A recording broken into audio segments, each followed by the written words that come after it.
Chapter 756. Blackbeard opened his belly, and the chest hair in front of him was trembling. His bloodshot eyes stared at the expressionless Sakazuki, gasping for breath. Blackbeard is not an idiot, on the contrary, he is very smart. Sakazuki's words deliberately satirized him as a nobody not worth mentioning. This is also an undeniable fact. After all, even if Blackbeard's strength is comparable to an admiral, but in the second half of the Grand Line, there are many strong people who have reached the level of an admiral, or the strength that can indirectly compete with an admiral. People like Blackbeard, who currently have 0 bounty, are rare. I hope you don't beg me. With a snort, Blackbeard simply sat on the ground and rested casually, humming an ugly and disgusting tune, enjoying it. His expression was leisurely and he looked quite comfortable. But the fierceness in his eyes from time to time shows that his heart is not calm. Damn Whitebeard. I will tear you to pieces in the future. The tide-like tingling swept through the whole body, and Blackbeard's rough face turned blue and white.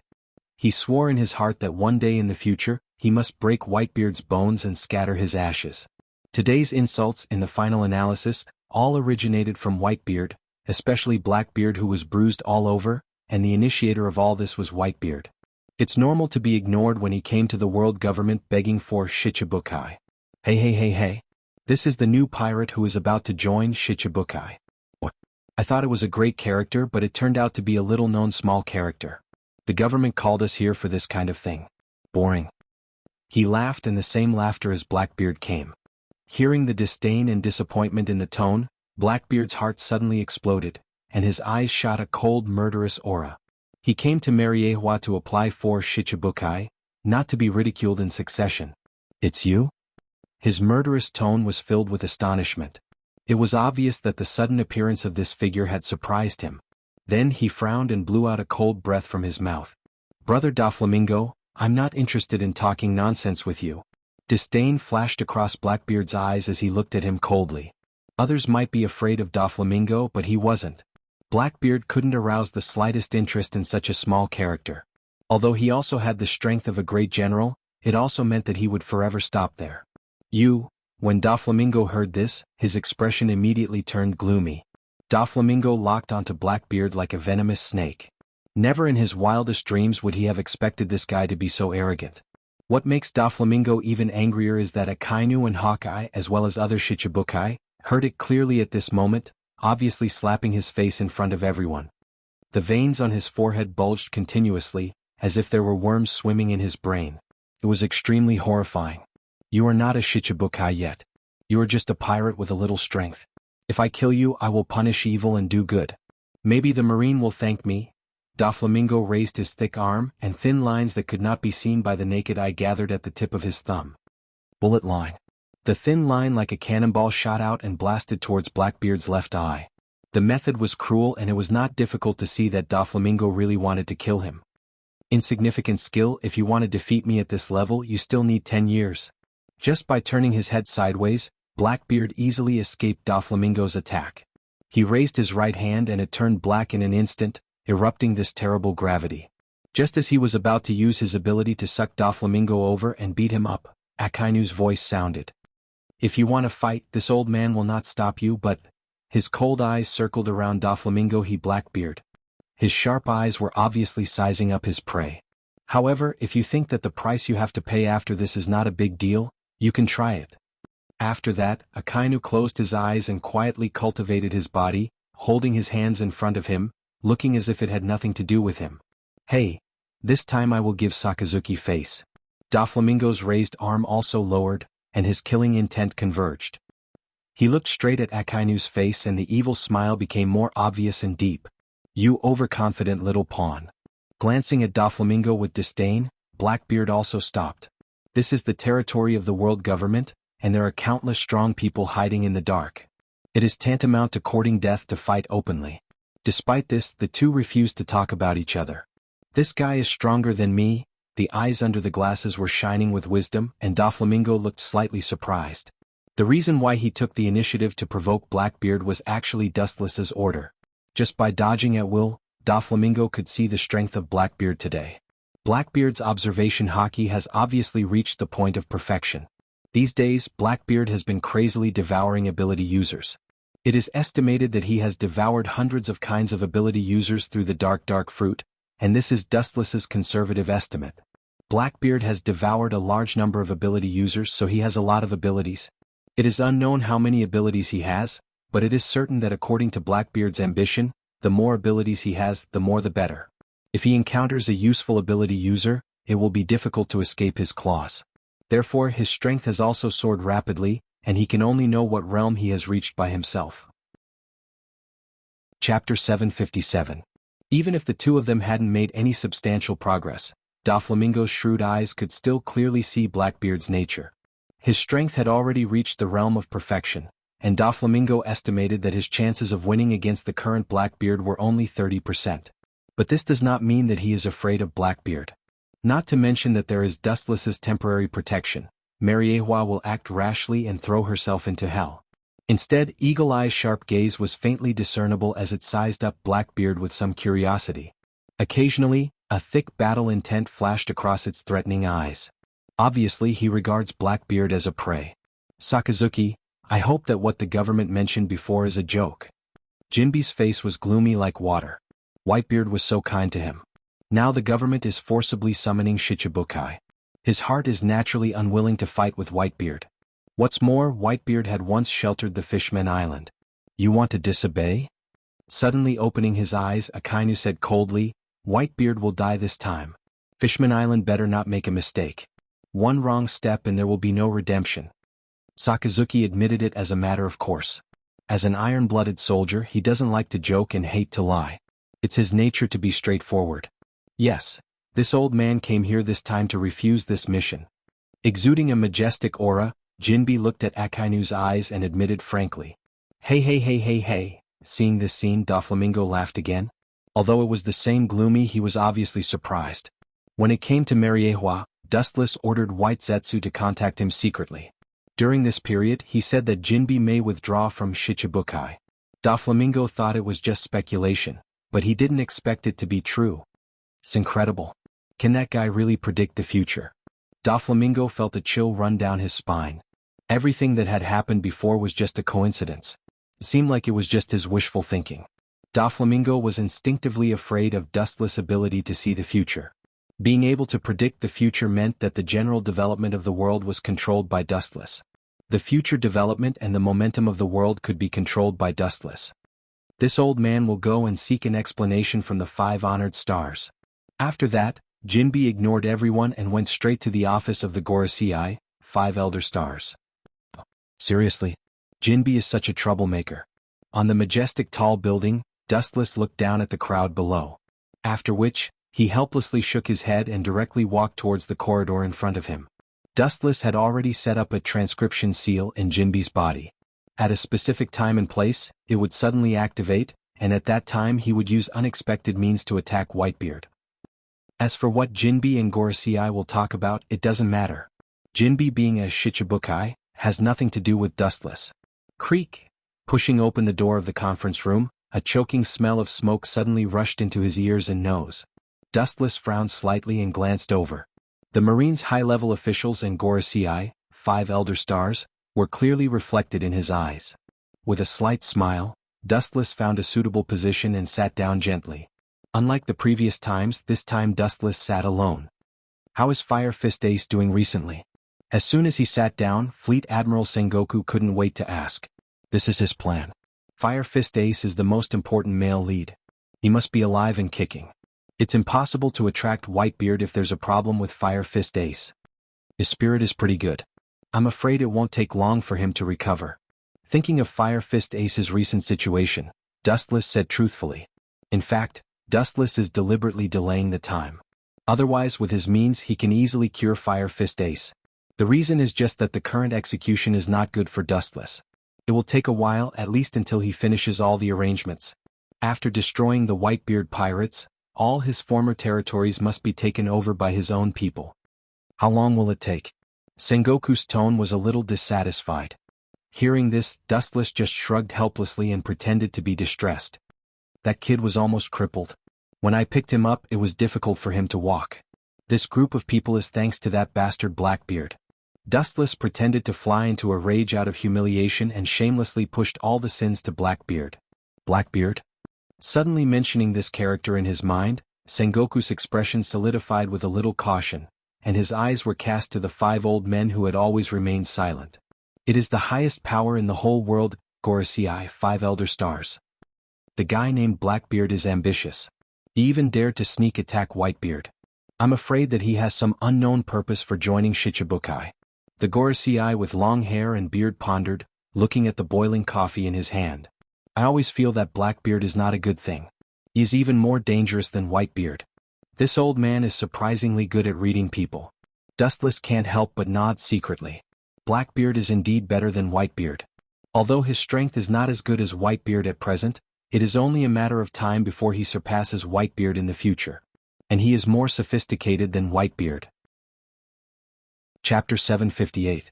Witnessing the Gorosei frowning with a cautious look, Dustless is also full of curiosity and doubts about this so-called D-clan. Every time they talk about them, whether it is Tenryubito or the Gorosei, they seem to have this look and behavior with headaches and fear. It's like meeting a natural enemy. What if he is ambitious? Which one of the Shichibukai is not ambitious? Looking around, Dustless's cold voice spread out. Whether it is Doflamingo, Gecko Moria, or Crocodile who has died, these people are all ambitious. The key is how to control them. That's true. Dustless's words made all the marine executives in the entire conference room nod their heads. Every Shichibukai is more ambitious than the sky and full of ambition for the future. It takes a lot of berries to hire ordinary peddlers and pawns these days, not to mention Blackbeard who dares to attack Whitebeard. If you want him to be a dog with peace of mind, you must have bait that makes him tempted. If a Shichibukai can tie his heart, we will make a profit. Compared with other marine executives who are thinking hard, Dustless, who is an outsider, is unusually transparent. There is no free lunch in this world. It is impossible and unrealistic to take advantage of others without giving them a taste of sweetness. Blackbeard even dares to attack Whitebeard. How can a Shichibukai be in his eyes? It is estimated that he is just temporarily lurking and planning something. Rashly taking him into Shichibukai is definitely raising a tiger. I suggest killing him immediately. The bald Gorosei with the sword said with killing intent, and the frame of his glasses was covered with frost. I'm afraid this won't work. At this moment Sengoku suddenly interjected. His voice was bitter and embarrassed, his old face was quite headache, and he said helplessly, Blackbeard is very cunning. Before he came to Mariehua, the whole world is now in an uproar.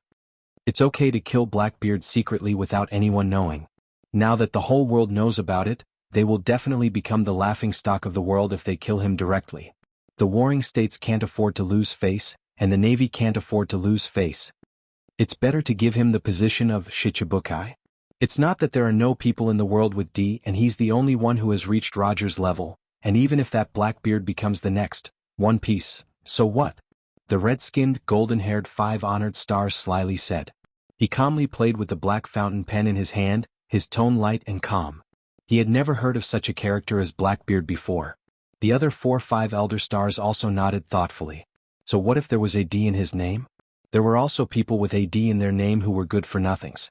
Just like what Dustless had said before, a ferocious and hungry wolf.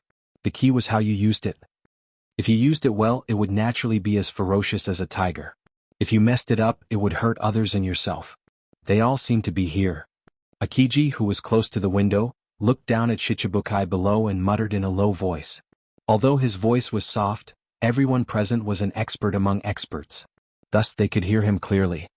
Go and call Sakazuki and the Shichibukai, including Blackbeard. Sengoku ordered the guard beside him. Obviously he had already planned to pull Blackbeard into the Shichibukai. Sitting on the sofa, the 5 elder stars frowned slightly, his eyes spread, and suddenly realized that the Marine was missing a very important person. Anyway, where did that guy Garp go? It seems that he rarely... Boom! At this moment, the closed door of the conference room was suddenly smashed open. The blue-skinned fishman came into view, and there was no doubt that he was the Knight of the Sea Jinbe. The eyes of the 5 elder stars who had spoken before flashed with murderous intent, and the old sword in front of him trembled. This was the first time that someone dared to speak so boldly without giving him face. Especially in front of so many people, it was tantamount to publicly slapping his face. Why do you always have such an insensible guy? Dustless couldn't help but shake his head. Others may not know the reason, but he naturally knew why Jinbe was angry. Whitebeard was Jinbe's most respected and beloved pirate. Now the Marine may directly attack the Whitebeard pirates, which angered his bottom line. However, what Dustless didn't expect was that this guy was so bold that he didn't care about the occasion. The people present were all Marine's top battle powers, and if he wanted to rebel, he would die. Give me a reasonable explanation, Jinbe? The bald Gorosei with the sword stood up and roared. His anger surged and rushed towards Jinbe like a level 10 storm. What a strong murderous intent. Sensing the bone-piercing cold murderous aura, Jinbe's skin trembled slightly. This high-density murderous aura deprived the surrounding air and sucked away everyone's energy, making it difficult for Jinbe to breathe. This old man also needs a reasonable explanation. Thinking of Whitebeard's great kindness, Jinbe asked with a scalp. Explanation? You mean why do you want to deal with Whitebeard? The bald Gorosei sneered disdainfully and scolded him in his heart. He immediately said bluntly, the world government is a synonym for justice. It is a matter of course to deal with the evil pirates. There is no need for superfluous words. It's Marine's job to deal with pirates, and they don't need any explanation for plotting against the Whitebeard pirates. They are mortal enemies with each other. Chapter 759. Dustless cast a hopeless look at Jinbe. He could understand Jinbe's mood, but if he wanted to be angry, at least he had to look at where he was. At first glance, Jinbe, who was angry, must have forgotten this, and his mind may only be filled with Whitebeard. There are always so many people who don't know what's good for them. Dustless sighed secretly and simply closed his eyes. In the original work, Jinbe was arrested because he was dissatisfied with Marine's strategy against Whitebeard, so he chose to make a big fuss in Mariehua. In the end, he could not change his fate of being cruelly suppressed. After being defeated, he was thrown into the eternal hell of Impel Down. Jinbe, don't forget where this is Mariehua. Don't make a mistake. Sengoku's words were full of warning and he cursed in his heart. He thought that the Marine had treated him well. He didn't expect this guy to be so unappreciative. He even collided with the Marine's decision for Whitebeard. Even looking at the situation in front of him, there was a trend of parting ways with Haijun. This old man and Whitebeard have a good relationship. This mission against the Whitebeard pirates, I'm sorry, it's difficult to obey. With a determined look in his eyes, he took in all the high-level Marine officials and the look of Gorosei, 5 Elder Stars, and Jinbe announced with a powerful tone. Sengoku's old face went straight, full of cold killing intent. It's difficult to obey. In other words, you don't intend to participate in this mission. The hoarse voice with no human emotions sounded suddenly, and the dull footsteps were getting closer and closer. Dustless's closed eyes slowly opened, and Akainu and the rest of the Shichibukai appeared, and the door of the conference room was blocked by their wide bodies. Yes, I won't participate in this mission. Glancing at Akainu, Jinbe's tone was unshakable. It was not difficult to hear that he was going to follow Whitebeard's path. Akainu's thick black eyebrows wrinkled slightly, and his eyes forgot Sengoku. The latter was silent and just nodded after a while. Refusing to perform this task means that you will be deprived of the title of Shichibukai. Lowering his voice, Sengoku said earnestly. Deprived of the title of Shichibukai, Jinbe has since returned to being a pirate who committed all kinds of crimes. It is natural for the Marine to arrest pirates. It is self-evident that Jinbe is in a wolf's den. They will be arrested immediately. I didn't expect that old man's best friend to be everywhere. A dissatisfied and hateful roar spread and entered Jinbe's ears. He suddenly looked back and saw Blackbeard with a red face. Blackbeard was originally a vulgar person, plus he was a pirate.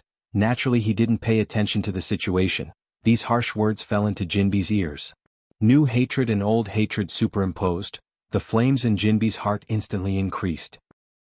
His scarlet eyes were ferocious like a tiger's, and a rapid oppressive aura broke out of his body, ruthlessly raging like a storm. But Whitebeard's dog, how dare you be so arrogant? Blackbeard was also not a kind person. He was shocked by Jinbe's murderous aura. Not only did he tolerate it, but he also deliberately opened his mouth to provoke Jinbe, who was close to going berserk. He laughed and said, although he was not killed by that old thing, he was also injured. Maybe one day he will be drinking and chatting with the Pirate King in Hades? Blackbeard's voice was full of sarcasm, and his words revealed that Whitebeard was on the verge of death, as if he could die with the wind at any time. You're looking for death. Jinbe's anger broke out and he rushed over like a storm. He clenched his hand into a fist and smashed it towards Blackbeard's face. How can you beat me with such a fragile fist? Blackbeard smiled disdainfully when he saw this, and his dark fist also smashed out. Boom boom boom, the air suddenly burst, causing a strong impact. The air waves roared out and turned into an invisible impact. All the glass in the closed conference room was shattered. You too. Akainu was furious when he saw this and was about to cruelly suppress the two, but Sengoku's eyes were cast over first, indicating that he should not act rashly. Gorosei, 5 Elder Stars, did not stop them, and they did not need to worry. This guy is trying to anger Jinbe. What is he trying to do? His clear eyes were filled with doubts and puzzlement. Blackbeard obviously deliberately angered Jinbe. It was not as simple as kicking Jinbe out of Shichibukai. Seeing that everyone was sitting still with rapt attention, Wuchin also chose to turn a deaf ear to it. Doflamingo saw that everyone's eyes were focused on Blackbeard and Jinbe, and while everyone was not paying attention, he quietly walked to Dustless and stood beside him. Whitebeard took the initiative to contact Shanks, and the two of them may join forces.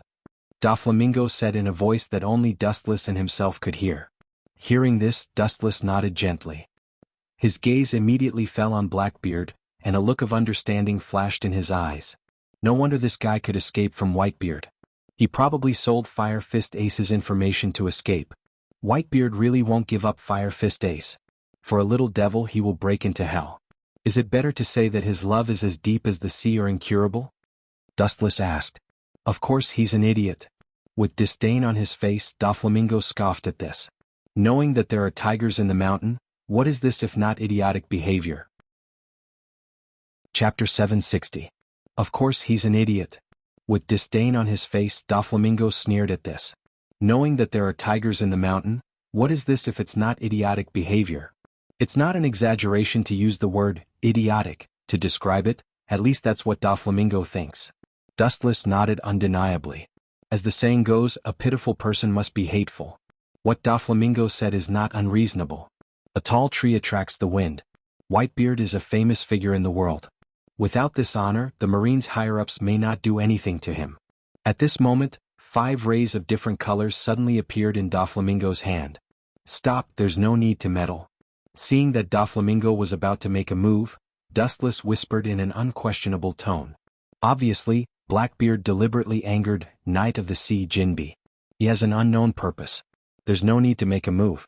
It's enough to overlook the overall situation from the perspective of watching the battle. There's no need to intervene. Glancing at Dustless, Doflamingo's raised arm fell again and then looked at the ferocious Blackbeard. Obviously he has an overwhelming advantage. Kakakaka. The ground rose, forming a large solid wall that surrounded Jinbe. It was airtight on all sides, forming a prison-like cage that confined Jinbe to a very small living space. Is this a Logia fruit? With his eyes wide open, Doflamingo's tone was full of surprise and disbelief. If I remember correctly, he should be a Logia user with the dark fruit ability. All the Marines' higher-ups looked at Blackbeard. Even the Gorosei, 5 Elder Stars, frowned. This is the characteristic of the dark fruit, it can swallow the opponent's ability. Dustless's clear eyes always maintained wisdom. He said naturally, of course the ability to accommodate others is also related to his strangely shaped body. No wonder this kid dared to attack Whitebeard. It turns out that he values Whitebeard's ability. Doflamingo's hesitant eyes flashed with understanding, and then it was replaced by a snort of contempt. It seems that he and his crew were all beaten up after sneaking up on Whitebeard. With a smile on his face, Doflamingo gloated. Even if Whitebeard is over 70 years old, the 3 colors of Haki, Kenbun Shoko Haki, Armament Haki, and Haoshiku, are also tempered and have reached the realm of transcendence. Blackbeard wants to defeat him with a mere fruit of darkness. In his dreams, Dustless despised Blackbeard's ridiculous idea. Even if Whitebeard did not use the powerful ability of Tremor Fruit, he could still dominate the world with his extreme domineering aura. Is there no limit to how many devil fruits he can devour? Doflamingo clicked his tongue as he looked at Blackbeard suppressing Jinbe. He thought that he had seen a lot, but he was still shocked by Blackbeard's powerful ability. He could devour devil fruits without limit, which meant that he could use any fruit in the world. So what? Dustless glanced at Blackbeard and asked rhetorically. Dustless looked at Blackbeard with disdain. His eyes flashed with a strange light. Blackbeard would be at the level of one of the 4 emperors at his peak. It's still not enough to be feared. He looked at Sengoku playfully. It's him who has a headache. This old guy is probably regretting it now.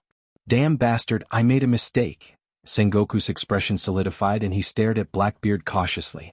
His heart fell to the bottom and he fell into a dilemma. His eyes flashed with killing intent. Suddenly he realized that bringing Blackbeard into the Shichibukai was like raising a tiger. This ferocious tiger will sooner or later show his ferocious fangs to the world. Fleet Admiral, this guy seems a bit evil. Akiji, who was close to Sengoku, said with a heavy expression. Sengoku nodded undeniably. Although he had designated Blackbeard as a dangerous person before and had paid more attention to him, he did not expect to underestimate him. This damn bastard calculated everything in advance. Sengoku looked gloomy and his tone was hoarse. He hated Blackbeard. Yes, if we arrest him here, the prestige that Marine has established over the years will be swept away. Akiji nodded in agreement. Using the position of Shichibukai to deceive pirates to besiege Mariehua is not a good reputation. It is absolutely fatal to Marine.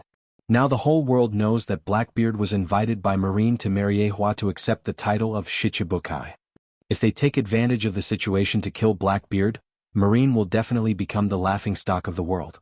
It doesn't matter if he is despicable or shameless, but at least he can't make it known to everyone, let alone to the extent that the whole world knows about it. Now that the arrow is on the string, Blackbeard joining Shichibukai is unstoppable and it is impossible to refuse. Sengoku's eyes changed quickly, obviously thinking about countermeasures. Blackbeard is more despicable than Whitebeard. Even if Blackbeard is not as strong as Whitebeard, it is only temporary, and Blackbeard is far more cunning and shameless than Whitebeard. In order to achieve his goal, he will do anything. At the very least, Whitebeard had morals when he did certain things. However, Blackbeard in front of him was cold and callous. He was capable of doing any kind of crazy things. Lifting a stone and smashing his own foot. Looking at Sengoku's old face, Dustless scolded him. Sengoku's calculation is unparalleled, and Blackbeard is also an expert in playing tricks. Chapter 761. Blackbeard is extremely cunning, Sengoku is smart, but compared with the despicable and unscrupulous Blackbeard, Sengoku is obviously worse. It's not that Sengoku is not as smart as Blackbeard, but Sengoku still has benevolence in his heart, and there is an essential gap between him and Blackbeard. With the passage of time, Jinbe's defeat is only a matter of time. After all, the difference between the two of them was too great. It was like the difference between heaven and earth. Blackbeard didn't have the dark fruit before, but his strength was already at the level of a general. Now that he had consumed the dark fruit and devoured a large number of ability users, his strength had increased significantly. It's no wonder that Sengoku is so worried. Compared with the old Whitebeard, the current Blackbeard is equivalent to the rising sun, and his potential is greater than Whitebeard. Boom boom boom, with a loud bang, Jinbe, who was covered in blood, flew out upside down. His whole body was stained with blood. His body swayed from side to side as if he would fall to the ground at any moment if a gust of wind were to blow him. Seeing this scene, including Dustless, everyone present had a complex expression, and their hearts were mixed. Even the always cold Akainu's expression was a little loose. This guy is stupid, Whitebeard is just using him, but he's not afraid of death. Doflamingo had an incorrigible expression. His eyes were full of contempt and disdain as if he was looking at an idiot. Dustless looked up at Doflamingo standing there and felt that he was cursing himself in disguise. Enough, Jinbe, this mission against the Whitebeard pirates, do you refuse or choose to accept it? If you refuse, you know what will happen to you. Sengoku warned with a threatening tone. This fool is Whitebeard's best friend. He has been brainwashed. It's useless to say more. If you want him to change his mind, I think it's better to ask Whitebeard to turn over a new leaf. Blackbeard immediately said sarcastically. Hearing this, Sengoku just gave him a cold look. Blackbeard. Sengoku planned to persuade him, but Dustless's voice sounded in advance, attracting everyone's attention, including Gorosei, 5 Elder Stars, who looked at Dustless without moving. Is it an illusion? Looking into Dustless's eyes, Blackbeard had a special feeling in his heart. His indifferent eyes were as calm as an ancient well. His clear eyes seemed to be able to see through people's hearts. Blackbeard subconsciously took a step back. Under that indifferent gaze, all his secrets seemed to be exposed to the air. You challenged him. Dustless raised his finger and pointed at Jinbe. He said indifferently, deliberately provoking him with fierce words. Your purpose is nothing more than to show your strength and establish your prestige. Really, you are just like a little kid. To join the Shichibukai, you must be strong and must be recognized. I don't think it's too much to show your strength through this traitor. After being exposed by Dustless, Blackbeard should have said this. Dustless stood up and stretched when he heard the words. He yawned and looked sleepy, then he said lazily, "Don't forget where you are. Mariehua is not a place where you can mess around. If you still want to be unscrupulous, you might as well change your opponent," Dustless said with a relaxed look. Hearing this, Blackbeard was stunned, and his eyes subconsciously spread out. He saw that all the high-level Marines, including the silent Gorosei 5 Elder Stars, were faintly dissatisfied, and their hostility was restrained. It's just a disguised way to establish prestige. It's an idiotic behavior to provoke public anger. I'll let you go this time, next time. Blackbeard's eyes were full of killing intent as he stared at Jinbe. It's not difficult to see that if it weren't for Sengoku and others, he would have killed Jinbe immediately. For the characters of the Whitebeard pirates, Blackbeard was hostile and resentful. This appearance of gnashing teeth made him want to grind bones and scatter ashes. Even so, Blackbeard still let Jinbe go. The world government's base camp provoked the Marine, so even Roger the Pirate King would hate this place. Jinbe, I'll ask you for the last time this mission, will you participate or refuse? Taking a deep breath, Sengoku asked in a low voice. At the same time he gave Akainu a look, which means that as long as Jinbe dares to openly resist, he will be arrested. I'm sorry to disappoint you, Sengoku, this mission is difficult to comply with. Without even thinking about it, Jinbe refused with righteous words.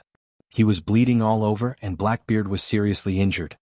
He sat on the ground and gasped for breath. At this moment he was already a fish on the chopping board and could only be slaughtered. At the moment when his voice fell, Akainu turned into a rolling heat wave, and his emotionless eyes were dead. In his hand was a thick dark iron chain, and he skillfully locked Jinbe like a dumpling. Waste of resources, directly killing Yongi and even catching him, a group of idiots. Blackbeard whispered. This was the opposite of his method of killing people. In Blackbeard's eyes, this is like releasing a tiger back to the mountain. There are infinite possibilities in the future. Since Shiki was able to give up everything to successfully escape from prison, maybe he can successfully escape in the future. Killing everything is the way of the king. Don't compare the Marine with people like you. Sengoku glanced at Blackbeard with a bad face, and his tone was filled with endless boredom. Killing captives at will is even worse than the evil existence of pirates. Chapter 762. The red-skinned blonde Gorosei, his old eyes shining, carefully looked at Blackbeard and nodded. Even if the two sides are opposite, he has to admit that this guy has some courage.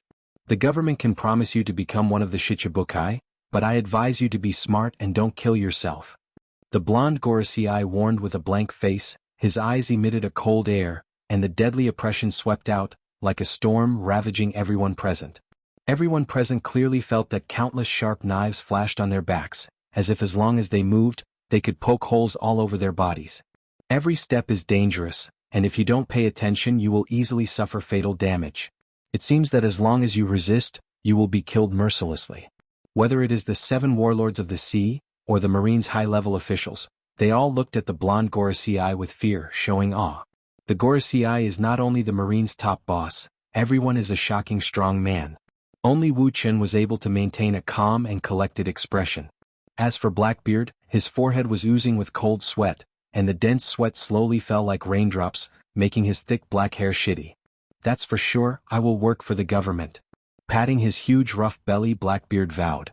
This appearance, his performance was more professional than Sengoku and other navies. Blackbeard is greedy for life and afraid of death. He doesn't have the courage of Red Hair Shanks and Whitebeard. Useless waste. Doflamingo despised, full of sarcasm. Even though Doflamingo was only muttering softly, everyone present was a predator at the top of the pyramid. Every aspect of their bodies had been trained to the limit, so Doflamingo's mockery naturally fell into everyone's ears.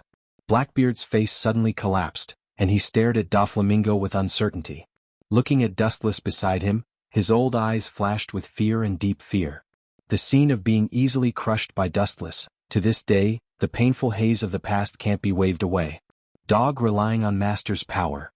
Blackbeard glanced fiercely at Doflamingo as he mocked in disdain. What did you say?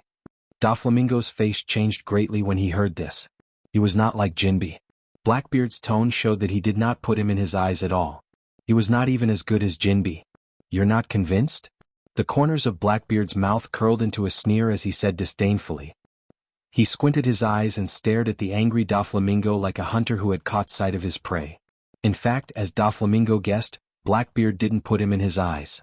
Compared to Jinbe, who was not afraid of death, Blackbeard hated him even more. Don't push your luck. Doflamingo took a step forward, and 5 different colored lines suddenly appeared in his hand. They were sharper than a chainsaw and could easily cut a human body into pieces. Stop, there is no need to fight with Blackbeard. Dustless calmly used his eyes to stop Doflamingo's actions. Blackbeard was exceptionally cunning. There was no need to argue with him in front of so many people. Doing so would only cause him to fall into his trap. It's these 5 old guys. The corner of his eyes focused on Gorosei, 5 elder stars, observing the movements of several people back and forth. Dustless's heart was a little curious. Suddenly he remembered the experience of White Zetsu.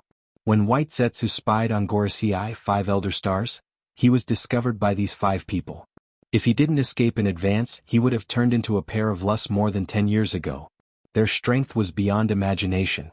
What is the Marine going to do with Fire Fist? The bald Gorosei, 5 elder stars, holding Itachi, asked. Wearing a white robe, he looked cold and invisibly revealed a piercing sword intent. Invisibly, the wind was unparalleled, enough to easily cut off everything in the world. Hawkeye, who was leaning against the corner and closing his eyes, suddenly opened his eyes and noticed the sword intent left in the air. His eagle-like eyes jumped with a threatening chill, making people shudder. There is still a big gap. With a sigh, Hawkeye shook his head and closed his eyes again. His tone was faintly bleak. It is most appropriate to publicly execute the Whitebeard pirates. Use waste and squeeze out his last value. The silent Akainu interjected. Sengoku nodded. Gather all the battle power of Shichibukai and Marine headquarters. It is not a big problem to deal with, Yonko, 4 emperors.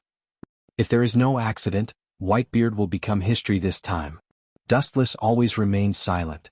As a Marine admiral, he seemed to have nothing to do. In fact, Dustless was really light. He just listened to these tedious tasks and there was no need to speak. Akagami, red hair, one of the Yonko, 4 emperors, has a good relationship with Whitebeard. He may help him.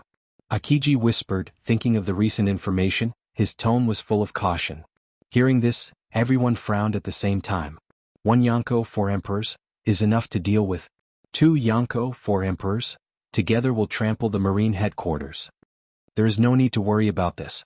Dustless suddenly said, a pirate is always a pirate. Such trivial things as robbing territory happen from time to time. 100 Beast Kaido and the old man Whitebeard have a lot of contradictions. Maybe he will take advantage of the situation to attack Whitebeard. Even if Akagami, red hair, and Whitebeard join forces, they must consider the unstable factor of Kaido. It is Whitebeard who should be worried, not us. A pirate is a pirate. Whitebeard's head is not only a Marine in this world, but also a pirate. Chapter 763. There is no doubt that the stronger he is, the higher his status is. This kind of person generally comes out of a mountain of corpses and blood, so he has offended countless people in his life.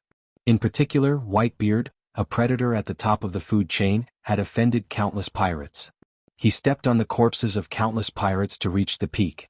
Whitebeard killed countless people in his life or indirectly because of him. There were countless people who died because of him. Therefore, Whitebeard has many enemies. 100 Beast Kaido is one of them, and he has an inexplicable grudge with Whitebeard. That's reasonable. In that case, Fire Fist Ace will be publicly executed after he recovers. Temporarily block the news and don't let the outside world know about it. Staring at Dustless's face, Sengoku said seriously. Others may not know, but Sengoku is clear that Fire Fist Ace is not only the son of Whitebeard, but he is also the son of the pirate king Roger. It is necessary to take precautions. After all, many of the former pirate king's subordinates are still alive in this world. Wait, although I also have a grudge with Whitebeard, I can't wait to tear him to pieces, but there are some things that must be made clear in advance. The gloomy and strange sharp voice broke the heavy atmosphere in the conference room. Everyone frowned and moved their eyes gently. What caught their eyes was a huge body. Where everyone's eyes focused, it was a monster that looked like a bat. At first glance, it looked like a bat in human form. Moria. What do you mean? His thick black eyebrows condensed, Sengoku's eyes were filled with displeasure, and his words revealed a warning. I hope your vision is high enough to see the future clearly. Don't make a mistake like Jinbe.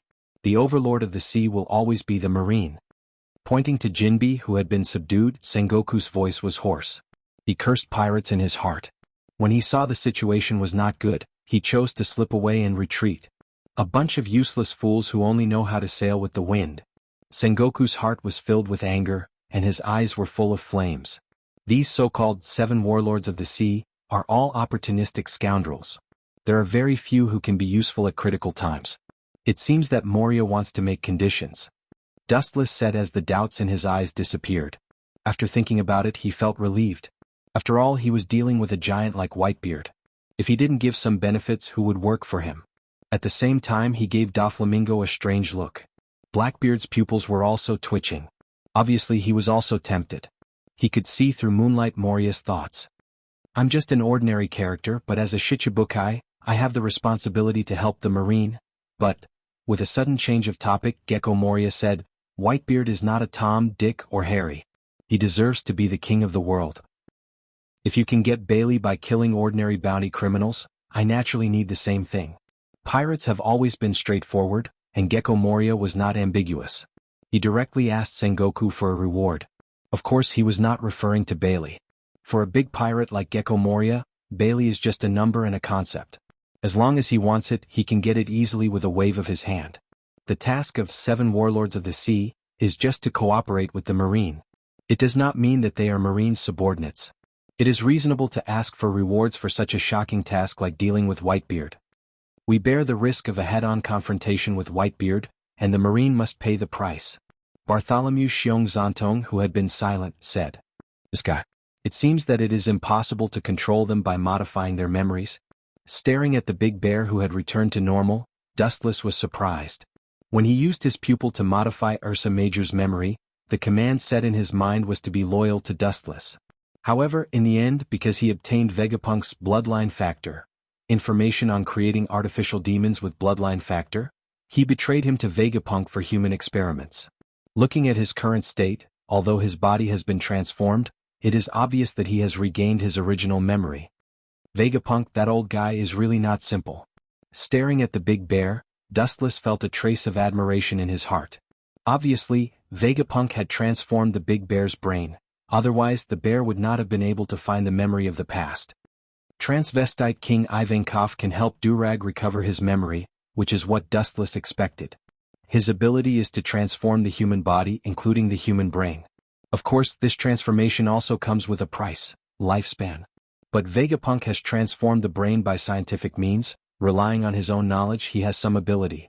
Let's go with the flow. Anyway, they are all small pawns. Even if they can find the memory that was modified by me in the past. The nature of the ants has not changed and their strength is as weak as before. Looking at the scene in front of him calmly, Dustless was extraordinarily calm. Even if the memory of the past is recovered, everything is still the same as before. Bartholomew challenged Dustless again and faced the same ending. He was ruthlessly crushed. At the same time, Dustless looked at Doflamingo again. Yes, to deal with a powerful character like Whitebeard, the government will not give any benefits. That old man is very likely to join forces with Akagami, one of the Yonko, 4 emperors. Shichibukai is risking our lives. It is really difficult to accept that the government is not willing to give us anything. With a few strange laughs, Doflamingo, who was signaled by Dustless, took advantage of the situation. Chapter 764. Although Doflamingo didn't understand what Dustless meant as a qualified younger brother, he didn't need to ask much about what the boss told him, he just needed to carry it out. Although it looks stupid on the surface, it's a way to save your life. Often the more you know, the faster you die. Ignorance is also a rare happiness. What they said makes sense. We can't treat Shichibukai as livestock. Blackbeard said with a treacherous light in his eyes. Even if they are livestock, you need to feed them if you want to order them around. All in all, the meaning revealed by several people is obvious. It's okay to order Shichibukai, but you have to pay a chip that can move them. Bastard, how dare you loot a burning house? The grumpy Akainu asked angrily, his fists were as big as buckets. Giving them the identity of Shichibukai allows them to plunder legally. This is already a supreme gift. These bastards are now not only ungrateful, but they are taking advantage of the situation and bargaining with the Marines. They are completely greedy. Sengoku's face was black. Although he also felt that what Gecko Moria said was reasonable as a Marine Fleet Admiral, He can't compromise so casually. It's impossible to bow to a mere pirate. Boom. Sengoku didn't speak, and Sky, the world government's commander-in-chief who has been silent, suddenly slammed the table with his strong and powerful hand. Don't forget who gave you your identity. If you want to mess around, you have to look at your strength.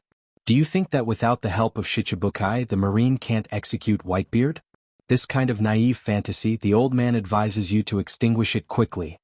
Sky's eyes were like torches, and his sharp eyes swept over all the Shichibukai's body, with a huge oppression.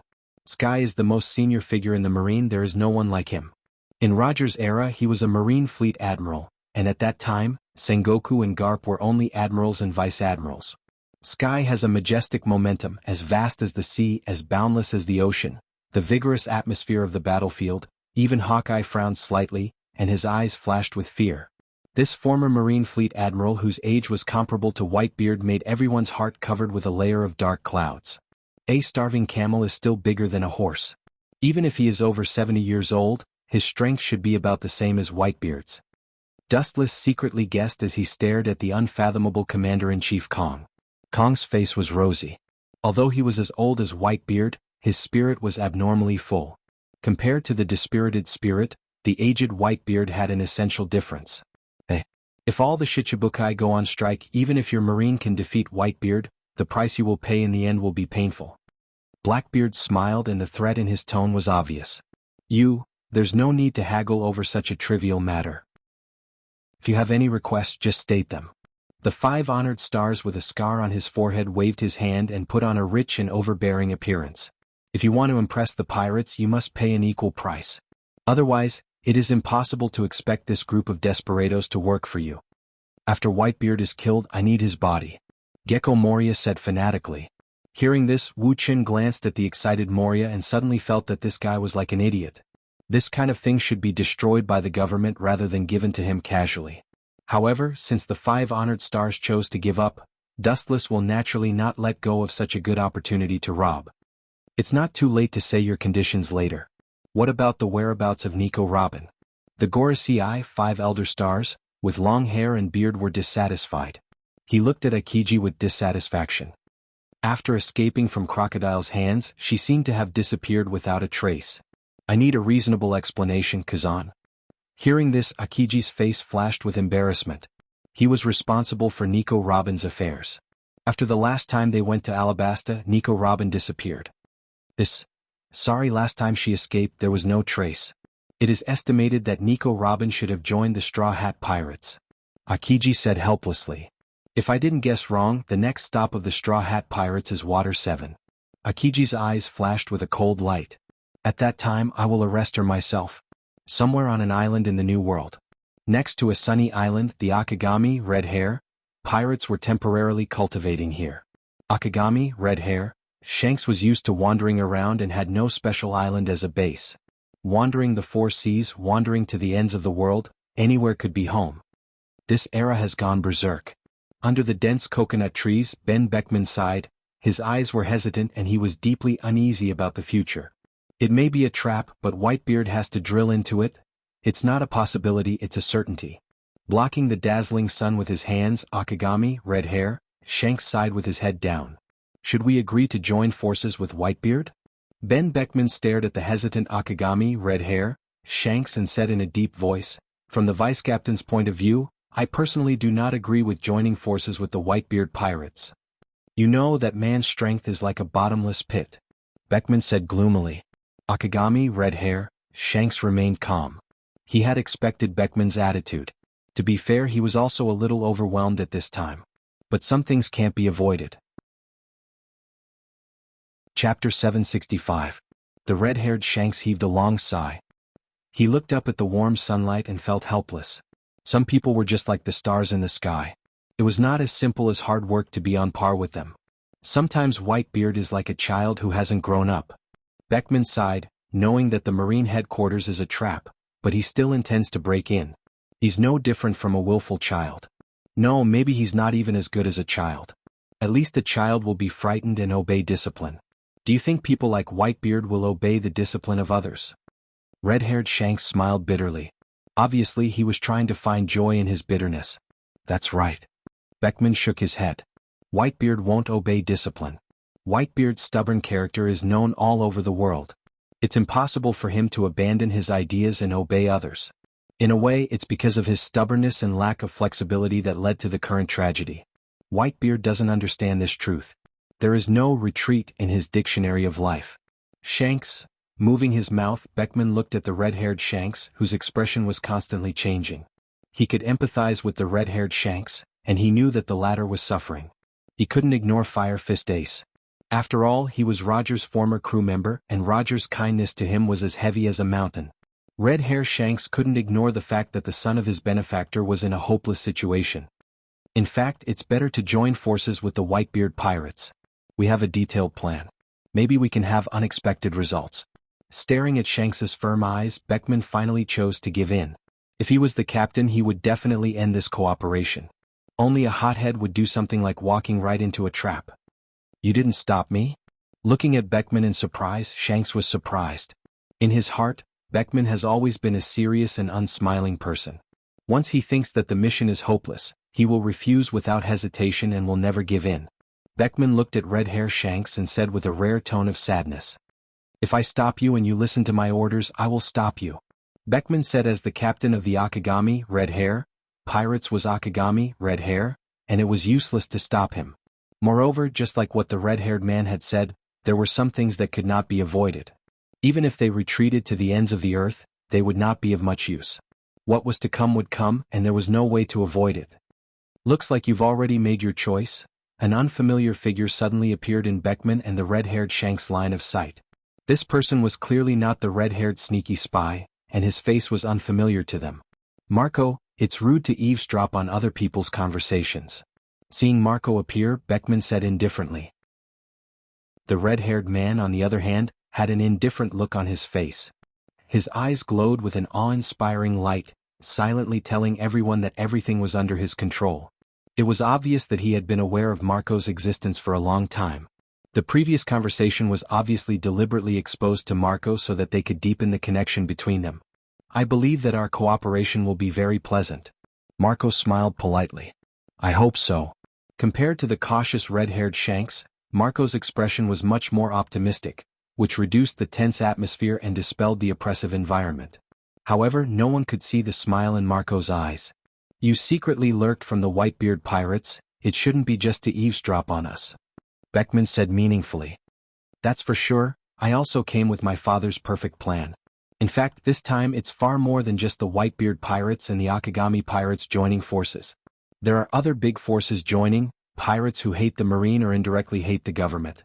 There are many pirates in this world." Marco smiled pleasantly. "The Marine has too many enemies. With the influence of the Yonko, 4 emperors, as long as they raise their arms, countless pirates will join in this operation." "You mean those small fries who sail according to the wind?" "It's not that I deliberately hit you, but that group of people is useless." Beckman glanced at Marco faintly, and his tone was contemptuous. "You're right." Marco also had a contemptuous attitude towards those rookie pirates. But if the ants are well controlled, they can also play an unexpected role. In the blink of an eye, about 2 weeks of time had passed. The Marine and Whitebeard both concealed the news of Fire Fist Ace's capture. The Marine naturally didn't want to alert the enemy. As for Whitebeard, he also pretended to be ignorant. The Marine's purpose was to use Fire Fist Ace to catch Whitebeard. Whitebeard didn't fall, which meant that Fire Fist Ace was safe for the time being. The world is impermanent. Staring at the blue sea in the distance because of Dustless, the butterfly wings flapped too hard, so the current world was completely different from the original work. "I heard that Kuzan has already acted, and it seems that he has inquired about the Straw Hats. Those guys are really unlucky. At first they met me and finally they were killed by Akiji. A fragile pirate group meeting 2 admirals in a row, it's really bad luck. 2 days ago the Marines secretly got the trace of the Straw Hats, and Akiji himself has already rushed there. This time he will be the one to deal with the Straw Hats. If they meet an admiral with the current strength of the Straw Hats, they will be completely wiped out." However, Dustless clearly remembered that in the original work, for some reason, Akiji finally gave up the pursuit of the Straw Hats. Chapter 766. Marine Headquarters, Marin. The sky was cloudless and the sky was quiet and blue. Occasionally, a few lazy white clouds floated by, and the sun shone down from the sky, and the whole world was full of vitality. Spring flowers were blooming, showing the signs of recovery. Really, why am I always the unlucky one? Damn God, are you purposely going against me? In the Marine Admiral's office, Akiji looked at the clear sky in the distance and couldn't help but sigh. At this moment, his heart was filled with cold wind and heavy rain. A few days ago, the Gorosei, 5 Elder Stars, scolded him because of his relationship with Nico Robin. Akiji said that he was very wronged. He teamed up with Kizaru to capture Robin, but he didn't expect to meet Uchiha Madara on the way. Even if he and Kizaru joined forces, they would both be defeated and return without success. The moral degeneration of the world is getting worse day by day. Why is he only focused on teaching me a lesson, but nothing happened to that guy Borsellino? Is that guy a relative of the Gorosei? Akiji complained in his heart. However, it didn't take long for the unlucky Akiji to be favored by the goddess of luck. Rumble, not knowing how long it took, the Den Den Mushi on the desk finally rang. Akiji took off the blindfold on his eyes and looked at the familiar Den Den Mushi with a frown. Admiral Kazan, I found the trace of the Straw Hat Pirates. On the other side of the Den Den Mushi, there was an eager and ecstatic voice. Akiji's eyes were shining. He wasn't interested in the straw hat, but Robin's every move was tugging at his heartstrings. Their destination? Akiji asked briefly. The voice on the other side of the Den Den Mushi hesitated with some speculation. I don't know the details, but their ship is tattered and damaged. Judging from their current sailing route, I personally think it should be Water 7. Around the marine headquarters there were clones of White Zetsu. When Akiji rode out on his bicycle, Mariewa Dustless got the news. Master, Robin is not Akiji's opponent, she will be caught sooner or later. Hancock was worried. Her eagerness was from the bottom of her heart. She and Robin were as close as sisters. The strength of an admiral was obvious to all. Robin's hidden strength was close to the level of a quasi-admiral. She would definitely lose to Akiji. As for the Straw Hat Pirates, it's better to simply ignore them. They can't play the slightest role in a duel between admirals. The Straw Hat Pirates don't even have the qualifications to intervene. Of course, Robin is carrying my mission. He must not fall into the hands of the government. Dustless's eyes shone with a profound light. His gem-like eyes were filled with shrewdness. To deal with the Marines, Tendo Uchiha Madara can do it. As for me, I'll control them from behind. Tendo Uchiha Madara's bounty is now as high as 500 million berries, and this is just the first time he has done something like this. The first time someone has a bounty of 500 million berries, this is absolutely unprecedented. It seems that the pressure from the 5 honored stars is very useful. For the Marine, the Order of the Gorosei, 5 Elder Stars, is the command of God. Time passed quickly, and in the blink of an eye, several days passed quietly. On an unknown island, the Straw Hat Pirates temporarily stopped here to rest. Their ship was fragmented and close to collapse. It was necessary to temporarily repair it. Although the Straw Hat Pirates currently have no maintenance technicians, it is not difficult to do a short treatment. Luffy, you should help us. You don't want our trip to end here. Usopp, who was holding a hammer, was dissatisfied. At this moment, Luffy was biting the barbecue in his hand. He looked like a reincarnated hungry ghost. Luffy opened his mouth and was about to speak when an amazing change occurred in the sky. Countless ice fragments visible to the naked eye floated in the air from a distance. The surrounding sea was also rapidly freezing. The sea instantly turned into a large iceberg filled with biting cold air. What's going on? Usopp's eyes widened in disbelief. If the sea is frozen, our ship can't sail at all. Sail? I'm sorry, but I'm afraid your trip will stop here. A strange and indifferent voice came from afar. All the members of the Straw Hat Pirates were stunned and subconsciously looked at the frozen sea. The black dot gradually enlarged, and they saw a middle-aged man riding a bicycle quickly approaching. This is... Robin looked cautiously at the approaching figure until the middle-aged man landed on the island. She called out his name with shock and fear. Admiral Akiji of the Marine Headquarters? Hearing this, all the members of the Straw Hat Pirates had a big change in expression as they cursed their bad luck. The Fishman Arlong incident had already been attacked by an admiral. They didn't expect to meet him again this time. At the same time, Uchiha Madara, who was wearing the uniform of the Akatsuki, also followed. Dustless, who was secretly controlling the Straw Hat Pirates, observed silently and didn't choose to act rashly. Hey, it's good to play the savior game occasionally, comma. Chapter 767. Hey, it's good to play the savior game occasionally. Tendo Uchiha Madara laughed, which was also a good pastime. When Akiji was complacent, he stopped him from capturing Robin. As for the comfort of the Straw Hat Pirates, it has nothing to do with Dustless. Dustless is not a saint. It is impossible to save someone who has nothing to do with him and will be an enemy in the future. Looking up, they saw Akiji with his hands in his trouser pockets, looking indifferently at several people. His eyes swept over Luffy and others one by one and finally stopped on Robin. Someone in Alabasta should have covered for you. Otherwise, it would have been impossible for you to escape from the marine encirclement. Akiji's eyes glowed with wisdom as he looked at Robin meaningfully. It's amazing. I didn't expect that there would be a high-level person inside the marine.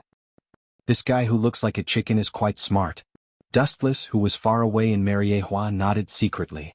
Akiji is powerful and his IQ and shrewdness are quite deep. He pays attention to benevolence and righteousness. He usually doesn't show his talents, but he is very useful at critical moments. This may be the most important thing for Sengoku. Compared with the bloodthirsty and cold Akainu, he is indeed more suitable to be a fleet admiral. The reason why Robin was able to escape from the Marine's encirclement was indeed the result of Dustless's actions, including the Straw Hat Pirates. Who the hell let you go, Nicole Robin? At the end of his words, Akiji's tone was obviously low and full of bad intentions. The air around him froze directly, and Akiji was covered with ice. I have no right to tell you this. Robin responded calmly. After following Dustless for many years, her state of mind has quietly changed. Dustless is synonymous with miracles and omnipotence. He left her with too much shock. Now facing Akiji, she is no longer the young girl she used to be. I know you won't tell me, Akiji said expressionlessly. This was what he expected. However, you also know that I am a patient person. After I catch you, I can ask slowly. So, you should come with me now, or the Gorosei 5 Elder Stars will trouble us every day. The moment his voice fell, Akiji's whole body rushed towards Robin. Rubber pistol. Luffy stretched his arm without limit and easily broke Akiji's body. However, Akiji's body just turned into ice and easily avoided Luffy's surprise attack. Don't hurt my partner or the Marine Admiral won't let you go. Luffy warned with a ferocious look on his face. His words were filled with cold killing intent. Luffy valued his companions more than his own life. If anyone wanted to capture Robin, they would have to step over his dead body first. How surprising. I didn't expect you to know me. Akiji's tone was full of surprise, and then his tone suddenly changed. His face was overflowing with coldness. But since you know the Admiral, what you should do is to run away wisely instead of foolishly resisting. That is asking for your own destruction. The cold wind came from behind and Akiji turned his head slightly. What he saw was Zoro, who was holding a katana in both hands and in his mouth. His expression was full of killing intent, and the cold light in his eyes was almost solidified. He was even more ferocious than a beast. So what if you're an admiral? This is not a reason for us to retreat. After that, 3 sharp katanas easily cut through Akiji's body. It was exactly the same as the scene when Luffy first came, and Akiji easily used elementalization to avoid it. Not only that, Zoro's whole body also changed dramatically. Whoosh! High-density ice overflowed from his body in an instant and extended rapidly along the blade. In an instant, Zoro's arm was frozen, and in the blink of an eye, his whole body was turned into an ice sculpture. It was shining under the sun. You bastard! Seeing this scene, Luffy's eyes were wide open and his face was even more ferocious. His face was distorted like a devil and he was gasping for breath. Looking at the lifeless ice sculpture, his fists were sweaty. Pure passion can't make up for the gap between strength. Your trip is over. Come with me. Looking at the murderous Luffy, Akiji suddenly touched Zoro's ice sculpture with one hand. As long as I flick it gently, his body will be shattered. You should know what this means. Take your hand away from me. Seeing that Akiji was busy talking to Luffy, Sanji took the opportunity to launch a sneak attack. His whole body rotated at high speed, throwing out a strong wind. His toes were full of high temperature, and he blasted straight towards Akiji's face. Naive.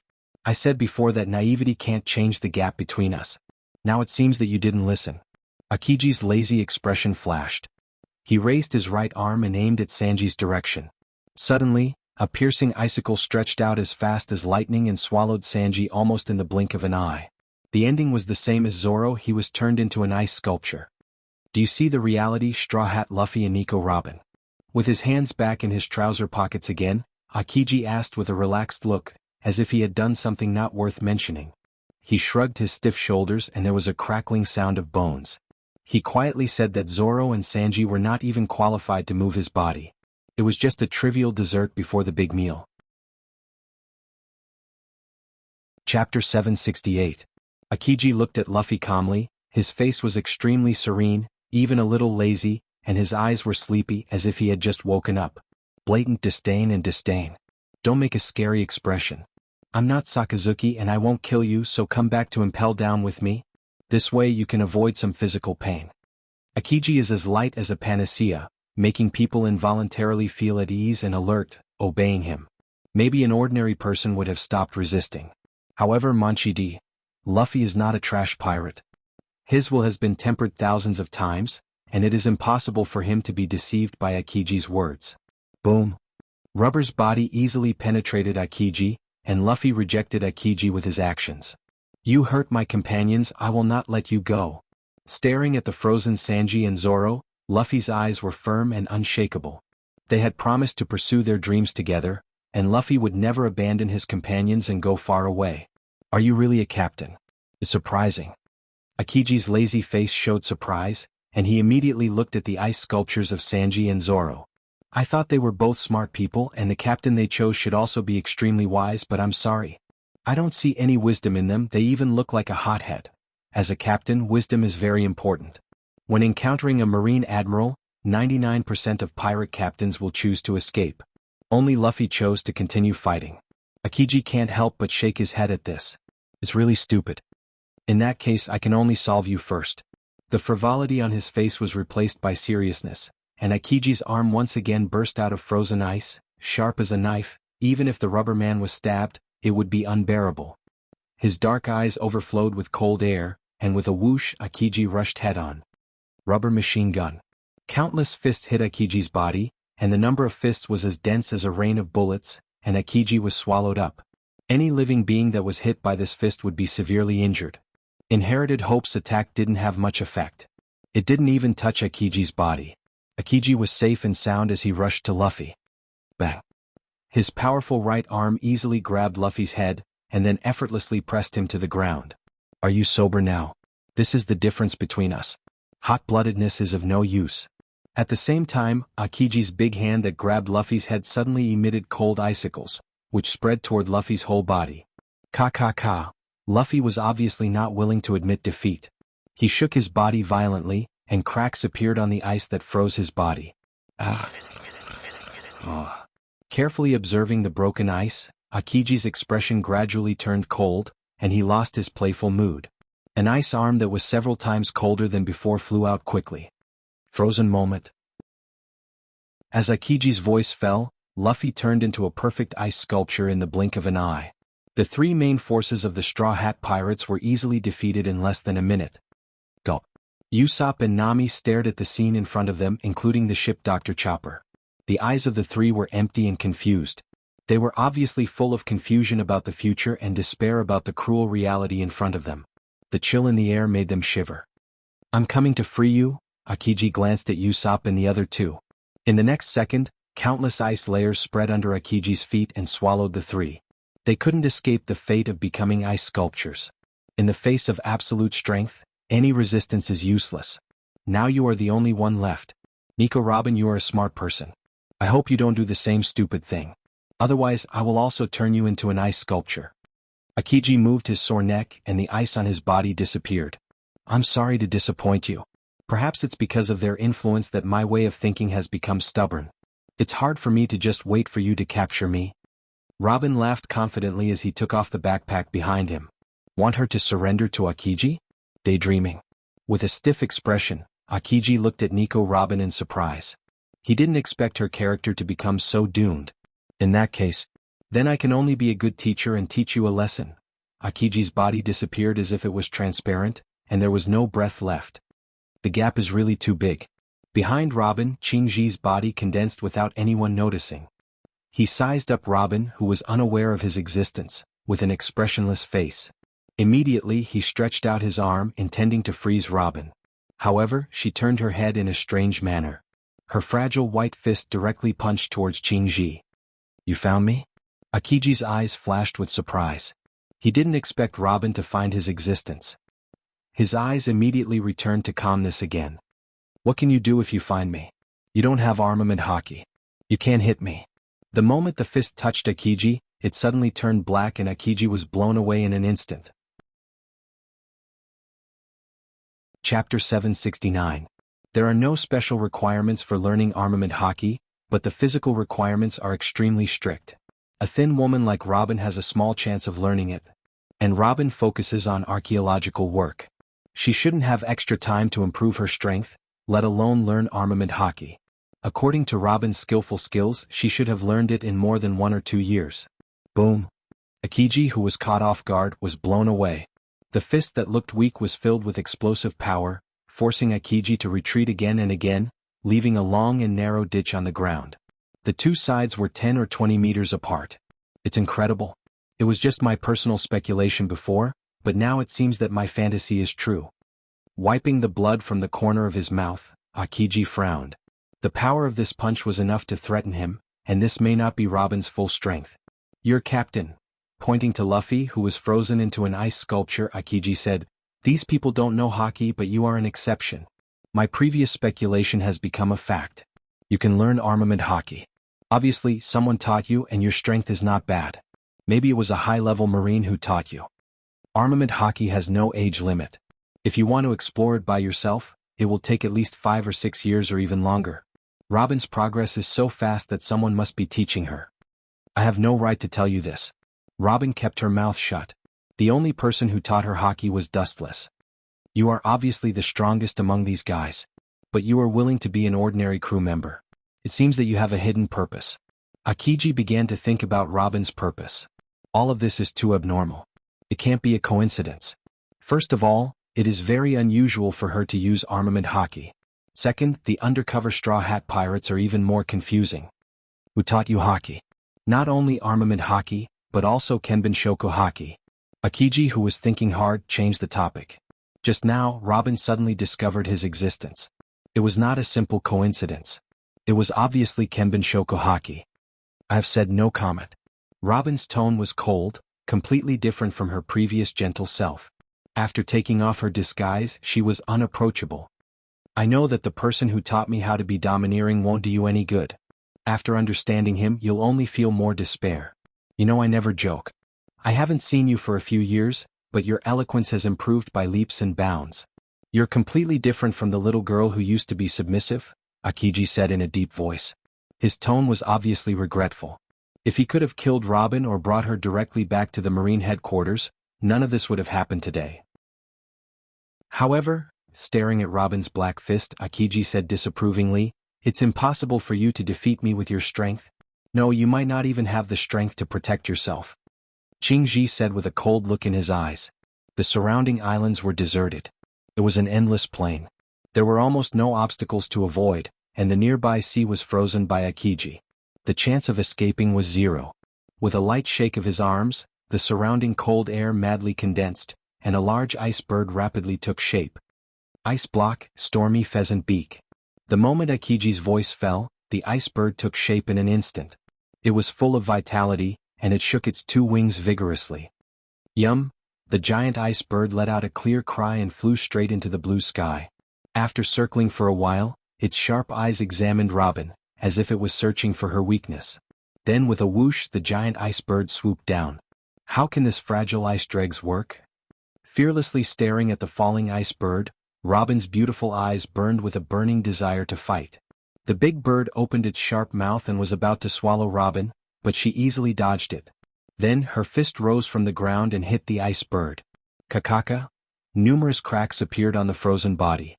At first, the cracks were only the size of a thin line, which was negligible. But because of the characteristics of ice, after only 3 seconds, it extended without limit and finally burst. It's only a so-so. With a smile on her face, Robin nodded with satisfaction. Sure enough, you're only suitable for the job. A tall black figure suddenly covered the sky, and a body of nearly 3 meters looked down at Robin. Akiji held a sharp weapon in both hands. In less than a breath, he approached Robin. Don't you understand? That's just a bait to attract your attention. The person in charge of the main attack is me. The ice spear in Akiji's hand was released and went straight to Robin. Bansho Tenshin. An irresistible gravitational force came from behind, and Robin was caught off guard and was immediately sucked in, and the ice spear followed. This is... Akiji frowned and swept in the direction of the gravitational force, and the expressionless Uchiha Madara suddenly came into his sight. It's you? His face that always maintained indifference and confidence was stiff, as if his soul was taken away. Akiji was sluggish for a few seconds before recovering his mind. Uchiha Madara was still vivid in his mind. Occasionally he would have nightmares in which the protagonist was this annoying bastard. The ice spear swept through the cold mist and slowly melted. Akiji looked straight at Madara. He knew that it was meaningless to fight in front of the man in front of him. When he joined forces with Kizaru, he was embarrassed. Challenging him alone was just asking for humiliation. Chapter 770. Seeing the appearance of Uchiha Madara, Akiji calmed down. He knew that resistance in front of Madara was futile. Akiji didn't feel any murderous intent from Madara. It was unwise to take the initiative to fight, as there was a huge difference in strength between them. Madara's emotionless eyes looked down at him indifferently. There was nothing in the world worth looking at. This man is really arrogant and overbearing. Akiji's clenched fists loosened, and his face was dignified. Once, the Marine headquarters held a special meeting about Uchiha Madara and used a lot of power to investigate his origins. However, the results made the Marine headquarters higher-ups stare at each other. This guy seemed to have appeared out of thin air. They couldn't find any information about him, and his origins were completely blank. If it wasn't for Uchiha Madara, they wouldn't have figured out what his name was. Long time no see, I didn't expect to meet you on such a desolate island, what a coincidence. A ruthless voice came out of Uchiha Madara's mouth, combined with the black iron sticks inserted in his body. He was no different from a cold-blooded robot. Coincidence. Even Akiji, who was as calm as a stone, had a slight twitch on his face. Even a 3-year-old child would know that this was a lie. They had coincidentally met on this desolate island, and then coincidentally met Robin's coincidental attack. This was nonsense. Although I don't know what the relationship between the two of them is. It seems that the person who helped Nico Robin jump out of the Marines' encirclement last time is most likely this guy, and he has the ability to do it. Akiji affirmed, all kinds of coincidences combined together, everything became true. This woman. I will protect her. Staring at Akiji's expression, even if it was hidden very cleverly, Uchiha Madara controlled by Dustless could see it clearly. Once he joined forces with Kizaru and was defeated, it was normal to have a shadow in his heart. Hearing this, Akiji's old face changed color, mixed with embarrassment. Nico Robin is an important prisoner of the world government. The Gorosei personally ordered to arrest her. You don't have to get involved in this mess for her.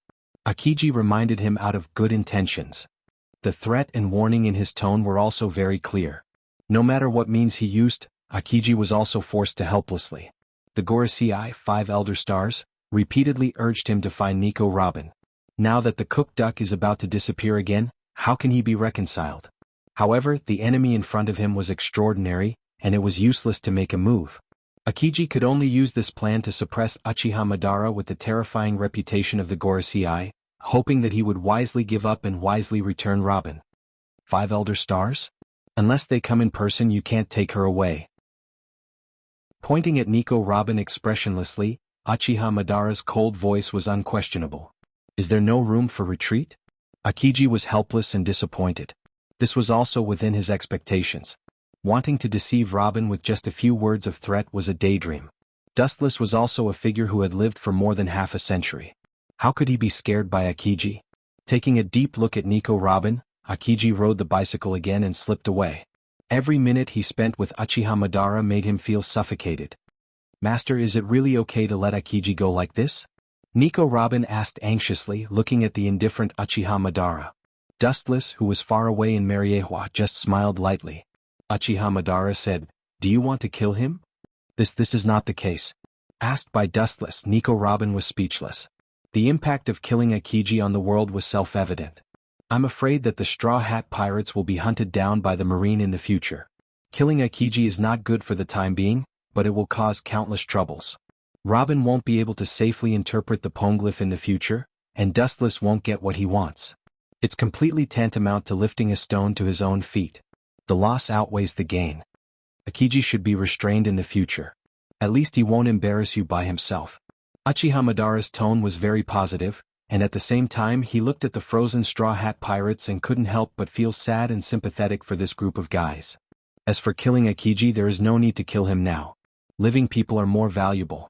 It's only been about 2 months at sea, but he met Marine Admiral twice and both times the result was the same. He was overwhelmed and crushed, and the grievances in his heart can be imagined. Akiji left in disgrace. Naturally, he had to report the reason for the failure of the mission to Sengoku. After hearing the details, Sengoku didn't care about Akiji's defeat. It's not that the Marine is too incompetent, but the enemy is too strong. It's better to let that guy join the Shichibukai? Sengoku secretly decided in his heart. Akiji has been observing Sengoku, and his eyes seem to see through his thoughts. It's impossible. That guy is absolutely not interested in the Shichibukai. Akiji extinguished Sengoku's dream. The Shichibukai is like a delicious cake, but there are many people who are disdainful. For example, a powerful pirate like Uchiha Madara, a mere Shichibukai, is meaningless. Chapter 771. Akiji extinguished Sengoku's dream. Shichibukai is like a delicious cake, but there are many people who are disdainful. For example, Uchiha Madara is a powerful pirate. It doesn't make sense for a Shichibukai to tempt him. Maybe he will be humiliated. This is a bad year. The more powerful the enemy is, the more likely it is to be the enemy of justice. Roger, including Whitebeard, who is powerful enough to shake the world, are the enemies of the Marine.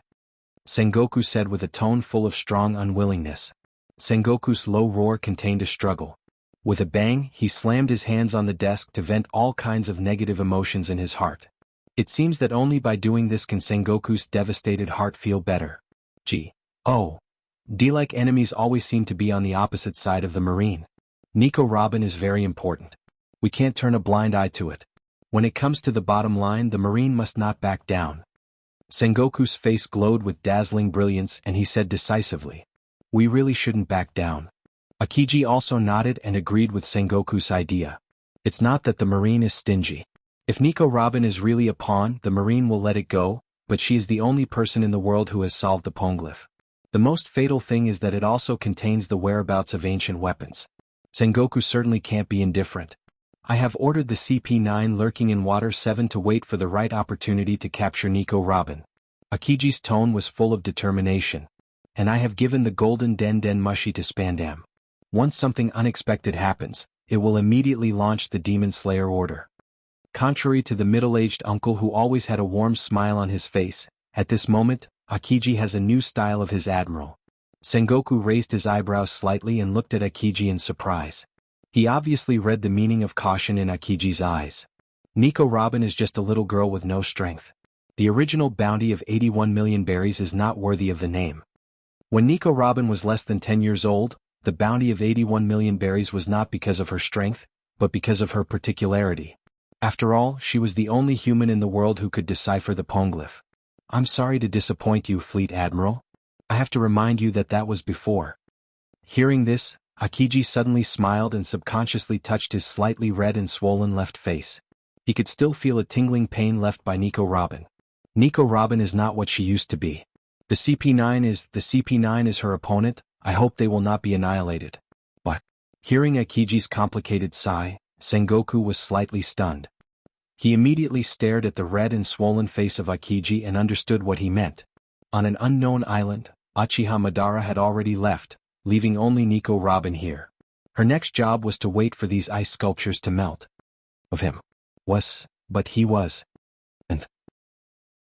But compared, Yudo Uis to suddenly appeared. Ants to him. Was to be. As to be. Of to. And to. Tut. Robin looked at the Straw Hat Pirates. To some extent they were too ignorant. They didn't even know the strength of an admiral. The Straw Hat Pirates want to shake the admiral with their current strength? They're overestimating themselves. That's a scene where the Straw Hat Pirates are overestimating themselves. As time passed, the cloudless Mary Geos gradually dimmed, and the fiery red sunset hung in the distant sky. It was beautiful, and under the gorgeous halo, the whole Mary Geos was peaceful and quiet. Even the Tenryubito, who liked to torture and kill slaves, gave face to Dustless. Seeing the appearance of Dustless, they all hid at home and slept. This group of guys is really timid. Yuki, who was sitting on Dustless's broad left shoulder, said with deep disdain and contempt in her words. Incompetent idiots only know how to bully slaves. Dustless and his family walked peacefully. As the sun gradually set, three figures stretched infinitely. Looking at them, the charming woman leaning on Dustless's right shoulder was Kagaya. After not seeing little Yushi for a while, Huiji also missed her. However, this little girl was playful and stayed by Wu Chen's side, refusing to return to the system world. Wu Chen had no choice but to bring Huiji out of the system world. What a sin. Dustless sighed. This little girl was the natural enemy of the Tenryubito. She often suppressed and bullied the Tenryubito. Because of the powerful existence of Dustless, the Tenryubito could only swallow their anger. It's a waste of your talent if I don't offend them. It's because of this young lady's recklessness that you can better reflect your strength and deterrence. Yushi glared discontentedly at Wu Chen and said confidently. Yuki, come here. Kagaya's charming eyes were like silk, and the beating light was gentle like water. Yuki fell into Kagaya's arms obediently and rubbed comfortably like a kitten.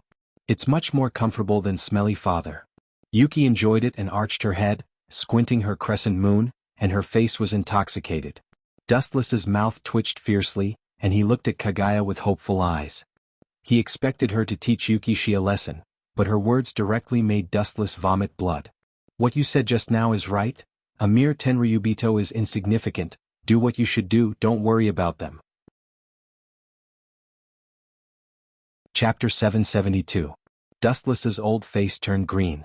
He originally hoped that Huiji would teach this little girl a lesson, but now it seemed that it was unrealistic. Especially Huiji's actions, it was obvious that she was instigating little Yueshi to find trouble with the celestial dragons. Forget it, let's just go with the flow. The helplessness hanging on his face disappeared with the wind. Just like what Huiji said, a mere celestial dragons didn't need to care. Holding Huiji's soft waist, Dustless leisurely strolled. The elegant body fragrance full of endless charm hit his face. Dustless's expression flashed a strange color, and his hands became restless. Huiji stared at Dustless angrily. This guy was so bold in broad daylight. She intended to stop Dustless's action. Thinking of little Yueshi in her arms, her face turned red, and a trace of anger flashed in her eyes. This despicable guy is looting a burning house, shameless. Huiji scolded secretly. She also ignored the big hands that were pinching and touching inside her lapel. Hee. Glancing at Huiji from the corner of his eyes, Dustless's face was as usual, and he directly ignored her. His pair of extremely skilled hands were unscrupulous. How has Yueshi been recently? Her delicate thin lips fell on Yueshi's face, pointing to Dustless with a wretched smile and said softly, Your father shouldn't have bullied you? If he bullied you, you must remember to tell mother. Little Yueshi nodded her head like a chicken pecking rice, and immediately her deep shining eyes looked at Dustless playfully. She seemed to be thinking about how to arrange Dustless's story. I warn you, don't talk nonsense. Dustless's mouth twitched fiercely and he said with a straight face. Little Yueshi smiled maliciously. Her slender fingers touched her white and tender chin, and she looked like she was thinking about how to frame Dustless. When Dustless saw this, his old face darkened and he glared at Yushi. If you dare to talk nonsense, I'll tear your mouth off. Yushi just made a face and looked at Dustless with disdain. This kind of senseless threat, he usually didn't use it. You're like a child who can't be found. In any case, you've lived for more than half a century, yet you're still so childish. Puchi. With a beautiful smile on her face, Huiji scratched Yushi's nose and carefully looked at Dustless, who was about to go berserk. This was the first time she saw him so helpless. That helpless expression of wanting to beat him up was especially interesting in Hui's eyes. Since the moment he had met Dustless, it had been almost 14 or 15 years. This was the first time he had met Dustless with such an expression. A gust of cold wind swept over. Dustless looked up at the gradually darkening night and whispered, It's time to take off. It seems that it's getting late, it's time to go back. Huiji also nodded slightly, but little Yueshi was dissatisfied and tossed around. Her protesting eyes were stared back by Dustless's ferocious eyes. The unwilling little girl had to lie in Huiji's arms with a pout. Her eyes flickered as if she was thinking about what bad things to tell Dustless, which made Dustless speechless. He couldn't help but guess who she inherited this weird personality from. In a gorgeous villa decorated with crystals, Hancock had prepared a sumptuous dinner in advance, waiting for the arrival of Dustless and others. The dazzling array of food was dazzling. The tempting fragrance aroused the worms in the stomach. Little Yueshi directly jumped out of Huiji's arms, regardless of the occasion, and began to wolf down the food without caring about her image. Seeing this scene, Huiji glanced at Dustless with dissatisfaction, and her voice was obviously full of blame. This ridiculous image must be inherited from you. Huiji was a princess in ancient times. She had been influenced by good cultural etiquette since she was young, so she was dignified and beautiful, and her every move was very polite. Of course, it was an accident during the battle. Dustless heard this and rolled his eyes, staring at Huiji's jade-like face, and also sat casually at the dining table. Since you are so dignified and beautiful, then wait. After that, Dustless also began to wolf down the food. Little Yueshi and he ignored Huiji at the same time. This father and daughter were surprisingly similar in tacit understanding. Huiji shook her head helplessly and also sat next to Dustless. She elegantly picked up the bowl and chopsticks in her hand. When she was about to pick up the food, Dustless's voice sounded. You ancient people are all so respectful to your teachers like you? Dustless asked curiously. Even if she accepted the influence of modern culture, Huiji would sometimes show her stubborn character, and there was a sense of being inflexible. That's for sure. Huiji glanced at Dustless and put the fragrant food into her mouth. After chewing slowly, she said softly, "Some things can't be violated." Indeed, some things can't be violated and can't be changed. Dustless echoed, with a malicious smile on his mouth. Suddenly, he leaned over to Huiji's ear and blew a hot breath. Ancient people pay attention to the 3 obedience and 4 virtues. It is a wife's duty to serve her husband. Tonight, you have to do whatever I want you to do. Dustless said with a smile, revealing his purpose. Huiji's face turned red, and she glared at Dustless unkindly. She already felt that this guy was up to no good. It was exactly as she had guessed, and it was such a despicable Dustless condition. Dream on. I will do whatever you want me to do? What kind of joke is this? Dustless just looked at Huiji indifferently, and one sentence made her swallow blood in anger. Your protest is invalid. As an ancient person, you should abide by the 3 obedience and 4 virtues. This is the rule. Chapter 773. Dazed, Huey looked at Dustless in astonishment. She didn't expect this guy to be so shameless and cunning, deliberately luring her into a trap and letting Dustless take advantage of the loophole. It's okay to stick to the rules, but you have to serve me well tonight. This is your responsibility. Dustless said with a cheeky smile close to Huey's ear. With a wretched smile and a wolfish light, Dustless has long been hungry. Without Yushi, this third wheel, he would have already done Huey on the spot. The sky as the cover and the earth as the bed, this is the best. Huey snorted and simply chose to ignore the existence of Dustless. She elegantly ate the dishes as if nothing had happened. The blush on her perfect face couldn't be wiped away. Late at night, the bright moon hung high and everything was quiet. Dustless sneaked into Huey's room. He thought he could indulge himself, but he didn't expect little Yushi to guard Huey like a knight, causing Dustless to feel stifled. The next morning, Dustless's eyes were dark, no different from a drug addict for many years. Father's physique is stronger than mother, why do you look so listless? Yushi's clear eyes narrowed into crescents as she asked curiously. Hearing this, Huey smiled. Her smile was as gentle as a spring breeze. Wiping Yushi's face with a wet towel, she revealed a faint smile. Although these trivial matters can be done by using servants, Huey, who loves Yushi too much, still chose to do it herself. Is father not feeling well, mother? Looking at Huey in puzzlement, Yushi felt that Huey's smile had a different meaning. Don't worry about him, he's just distressed. I'm afraid he was suffocated last night. Patting Yushi's head, Huey said with a smile. She was afraid that Dustless couldn't hear her, so she deliberately stretched her voice and looked very proud.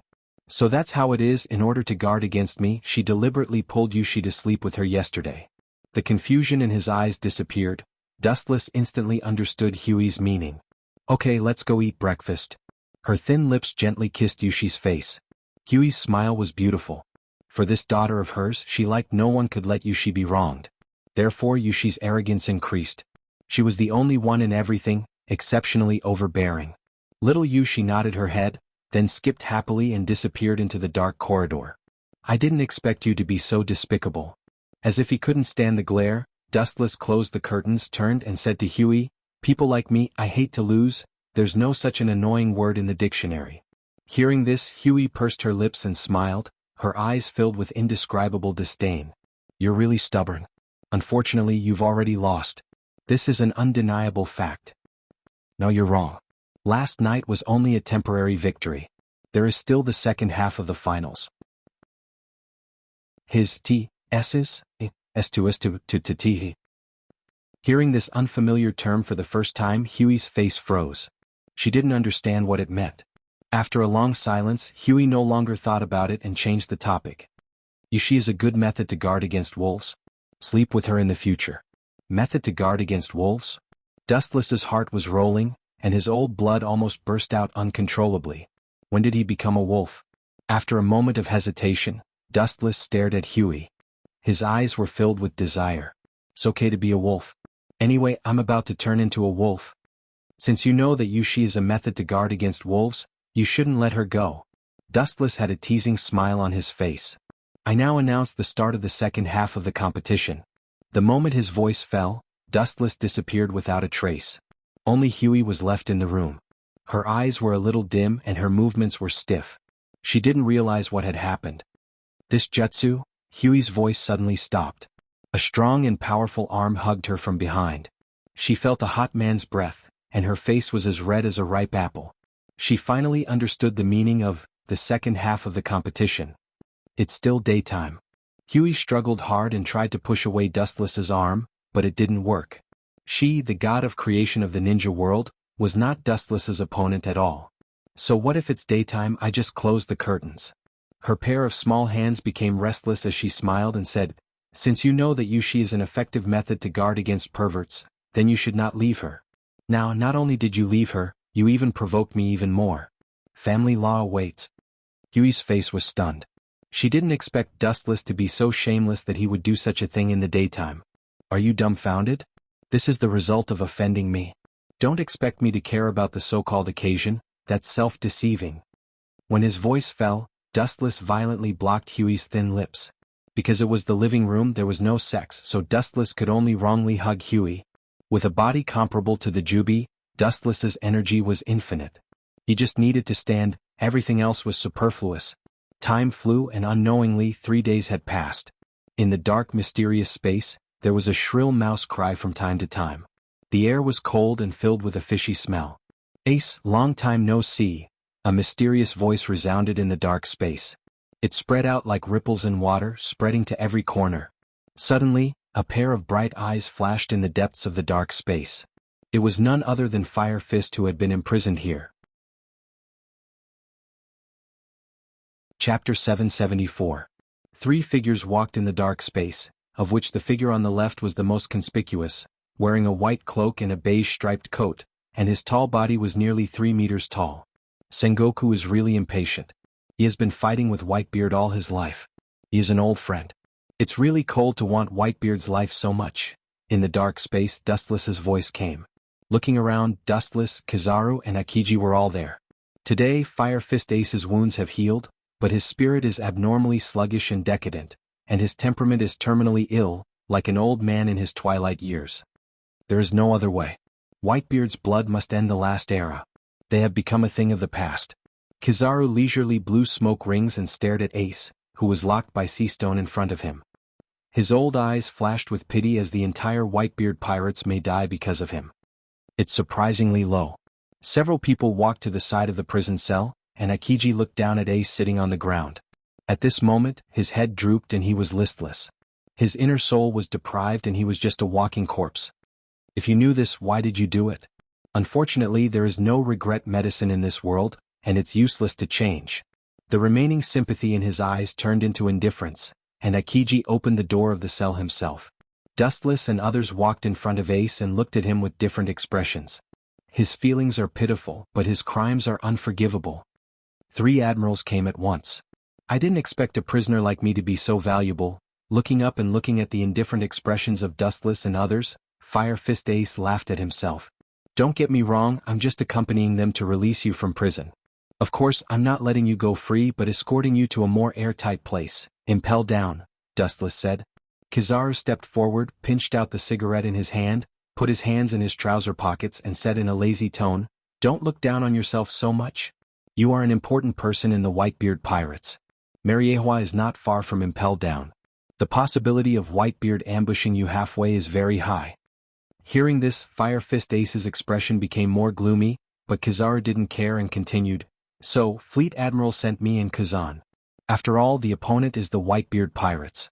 They are all terrible hunters. If we are careless, we may capsize." But then Kizaru's tone suddenly changed and his face that was as rough as dead bark sneered. Often the position of the hunter and the prey changes rapidly, and the hunter suddenly becomes the prey from time to time. "You plan to imprison me in Impel Down?" Hearing that he was going to be locked in Impel Down, Ace's lifeless eyes glowed with a strong light, and his face was filled with unconcealable joy. "Don't get me wrong," Wu Qin said. His expression was frozen, exactly like a dead person. "I transferred you to Impel Down in the hope that you can have a better environment. At the very least, I want you to be white and plump so that you won't look like a human or a ghost like this." Ruthlessly stepping Fire Fist Ace into the 18th layer of hell, Dustless's mouth squirmed, and there was no sign of peace.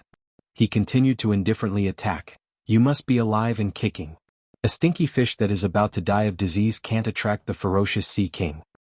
It seems that we still have to execute him together." Fire Fist Ace's face was ashen when he heard this, and his eyes suddenly turned black.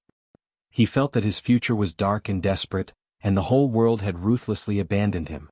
Marine's plan to publicly execute him has not changed, and they still intend to use him to attract the Whitebeard pirates. "This is natural, you are such a perfect bait, Sengoku will certainly not let you go in vain. Pirate King Roger's son, Whitebeard's adopted son, it's a pity not to use you," Dustless said. Ace's face changed greatly and a blood-red light appeared in his eyes, like a cat whose tail was stepped on. He roared like crazy, "My father has only one person from beginning to end, Whitebeard. Ignorant, it is because you are Whitebeard's son that we use you at all costs." Kizaru sneered. Snap. Dustless suddenly snapped his fingers and several black-clothed men came out from behind him, holding a rich dinner in their hands, and the fragrance made people's mouths twitch. "Compared to Sengoku, I am a lot kinder. I have prepared a last dinner for you. In a dark place like Impel Down, it is impossible to get this kind of treatment," Dustless said with a generous face. However, Fire Fist Ace was just full of disdain and did not appreciate it. "Last dinner? I feel like this is hush money," Fire Fist Ace suddenly said in a baffling manner. His entire face was filled with a sneer. "Hush money?" Kizaru and Akiji looked at each other and looked at Fire Fist Ace with a puzzled expression. They didn't know what he meant by those words. "The last dinner is obviously just to shut me up, afraid that I will retaliate against you after I go to heaven." Dustless looked at Fire Fist Ace contemptuously, and his words were full of ridicule. "You sinful people can't go to heaven, you can only go to hell, and you can't become an angel, you can only become a ghost." Looking down at Fire Fist Ace, Dustless's eyes were full of contempt. "If you think you can go to heaven and retaliate against me by becoming a ghost, you can try. I should be looking forward to it."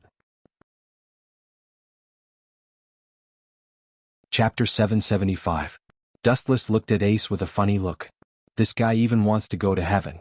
Especially listening to his tone, it seems that even in the world after death, he won't easily bypass the Marine. "How naive are you, Fire Fist?" Kizaru's lazy voice sounded. He always felt that Kizaru was mentally abnormal. Otherwise, it would be impossible for him to say such crazy words. The Whitebeard pirates are all sinful people. The stronger they are, the more blood debt they bear. If such a person can go to heaven, Kizaru feels that he can be an angel. "Untie him," Akiji ordered silently. Fire Fist Ace was tied up with thick chains that were even thicker than a human's leg. "Are you guys trying to use me to lure Dad?" Ace said in despair, his eyes ashen. "You've asked this question before." Frowning, Dustless always felt that Fire Fist Ace's words had a different meaning. "But since you asked, seeing that you are about to step into the underworld, this is indeed a trap to attract the Whitebeard pirate." "No, it's not just to attract Whitebeard." At this moment, Dustless's voice spread out, brushing every inch of the dark space. "This public execution of the people who participated in saving you, I'm afraid that they will be affected," Dustless said with a cold smile. Oh. He wanted to see Ace's firm will to be defeated. Akiji looked at the two helplessly. The abilities of the devil fruit are not only surprisingly similar, but sometimes in terms of character they also like to attack others. "This is your last dinner, enjoy it." Akiji's heart was as calm as water as he looked down at Fire Fist Ace. Although his experience was worthy of sympathy, he couldn't absolve Fire Fist Ace of his guilt. In the eyes of the Marine, pirates are not worthy of sympathy. Dustless's assistant placed the steaming hot plate in front of Fire Fist Ace and then silently retreated. Open his seastone handcuffs. Staring at Fire Fist Ace with seastone in his hands, Akiji ordered. Akiji didn't care about this. Dustless, Kizaru and him were 3 admirals. Fire Fist Ace couldn't escape. If he wanted to resist, he would be cruelly suppressed. It wouldn't have any effect. Instead, it would increase unnecessary injuries. Dustless and Kizaru both remained silent as if nothing had happened. Fire Fist Ace was not worthy of their attention. Crack. The heavy seastone handcuffs fell to the ground in the corner. Fire Fist Ace stood up and moved his stiff body. He stared at the knife beside the plate, and a strange luster flashed in his eyes. If you want to escape, forget it. You can't deal with 3 admirals at the same time. Dustless said as he keenly captured the luster in Ace's eyes. Come with us, I hope we don't have to do it ourselves. Kizaru said. At least wait until I eat something to replenish my strength. If I'm hungry, you Marines will be in trouble. Fire Fist Ace revealed a bold and carefree smile. Then he began to wolf down the fragrant feast with both hands. Like a reincarnated hungry ghost, he finished the dazzling array of food in one gulp in a short period of time. Bring it to me. At this moment, a loud roar resounded through the darkness. Then he rushed to the side of the previous assistant and easily dodged the knife in the other's hand. Immediately, he flashed back for a distance, guarding against Dustless and others. I knew this would happen. It's impossible to make this kid give up. Kizaru sighed and looked as usual. He wasn't surprised. On the contrary, all this was expected. Kizaru didn't expect Fire Fist Ace to go to impel down with them. Are you going to use this broken blade to deal with us? Dustless leaned back against the iron fence. The long knife in Ace's hand was easy to deal with ordinary humans, but against a Marine admiral, it would be broken in an instant. You're wrong. Don't say 3, I'm not your opponent at present. Fire Fist Ace shook his head resolutely. Dustless and others, each of them is strong beyond the scope of human knowledge. It is impossible for him to defeat an admiral with his current strength. Is it? Staring thoughtfully at the knife in Fire Fist Ace's hand, Dustless and others looked at each other and understood his intentions. He didn't choose to fight, but another kind of relief. Kill yourself to thank them. Only with Fire Fist Ace's death would Whitebeard be able to realize that everything would be salvaged.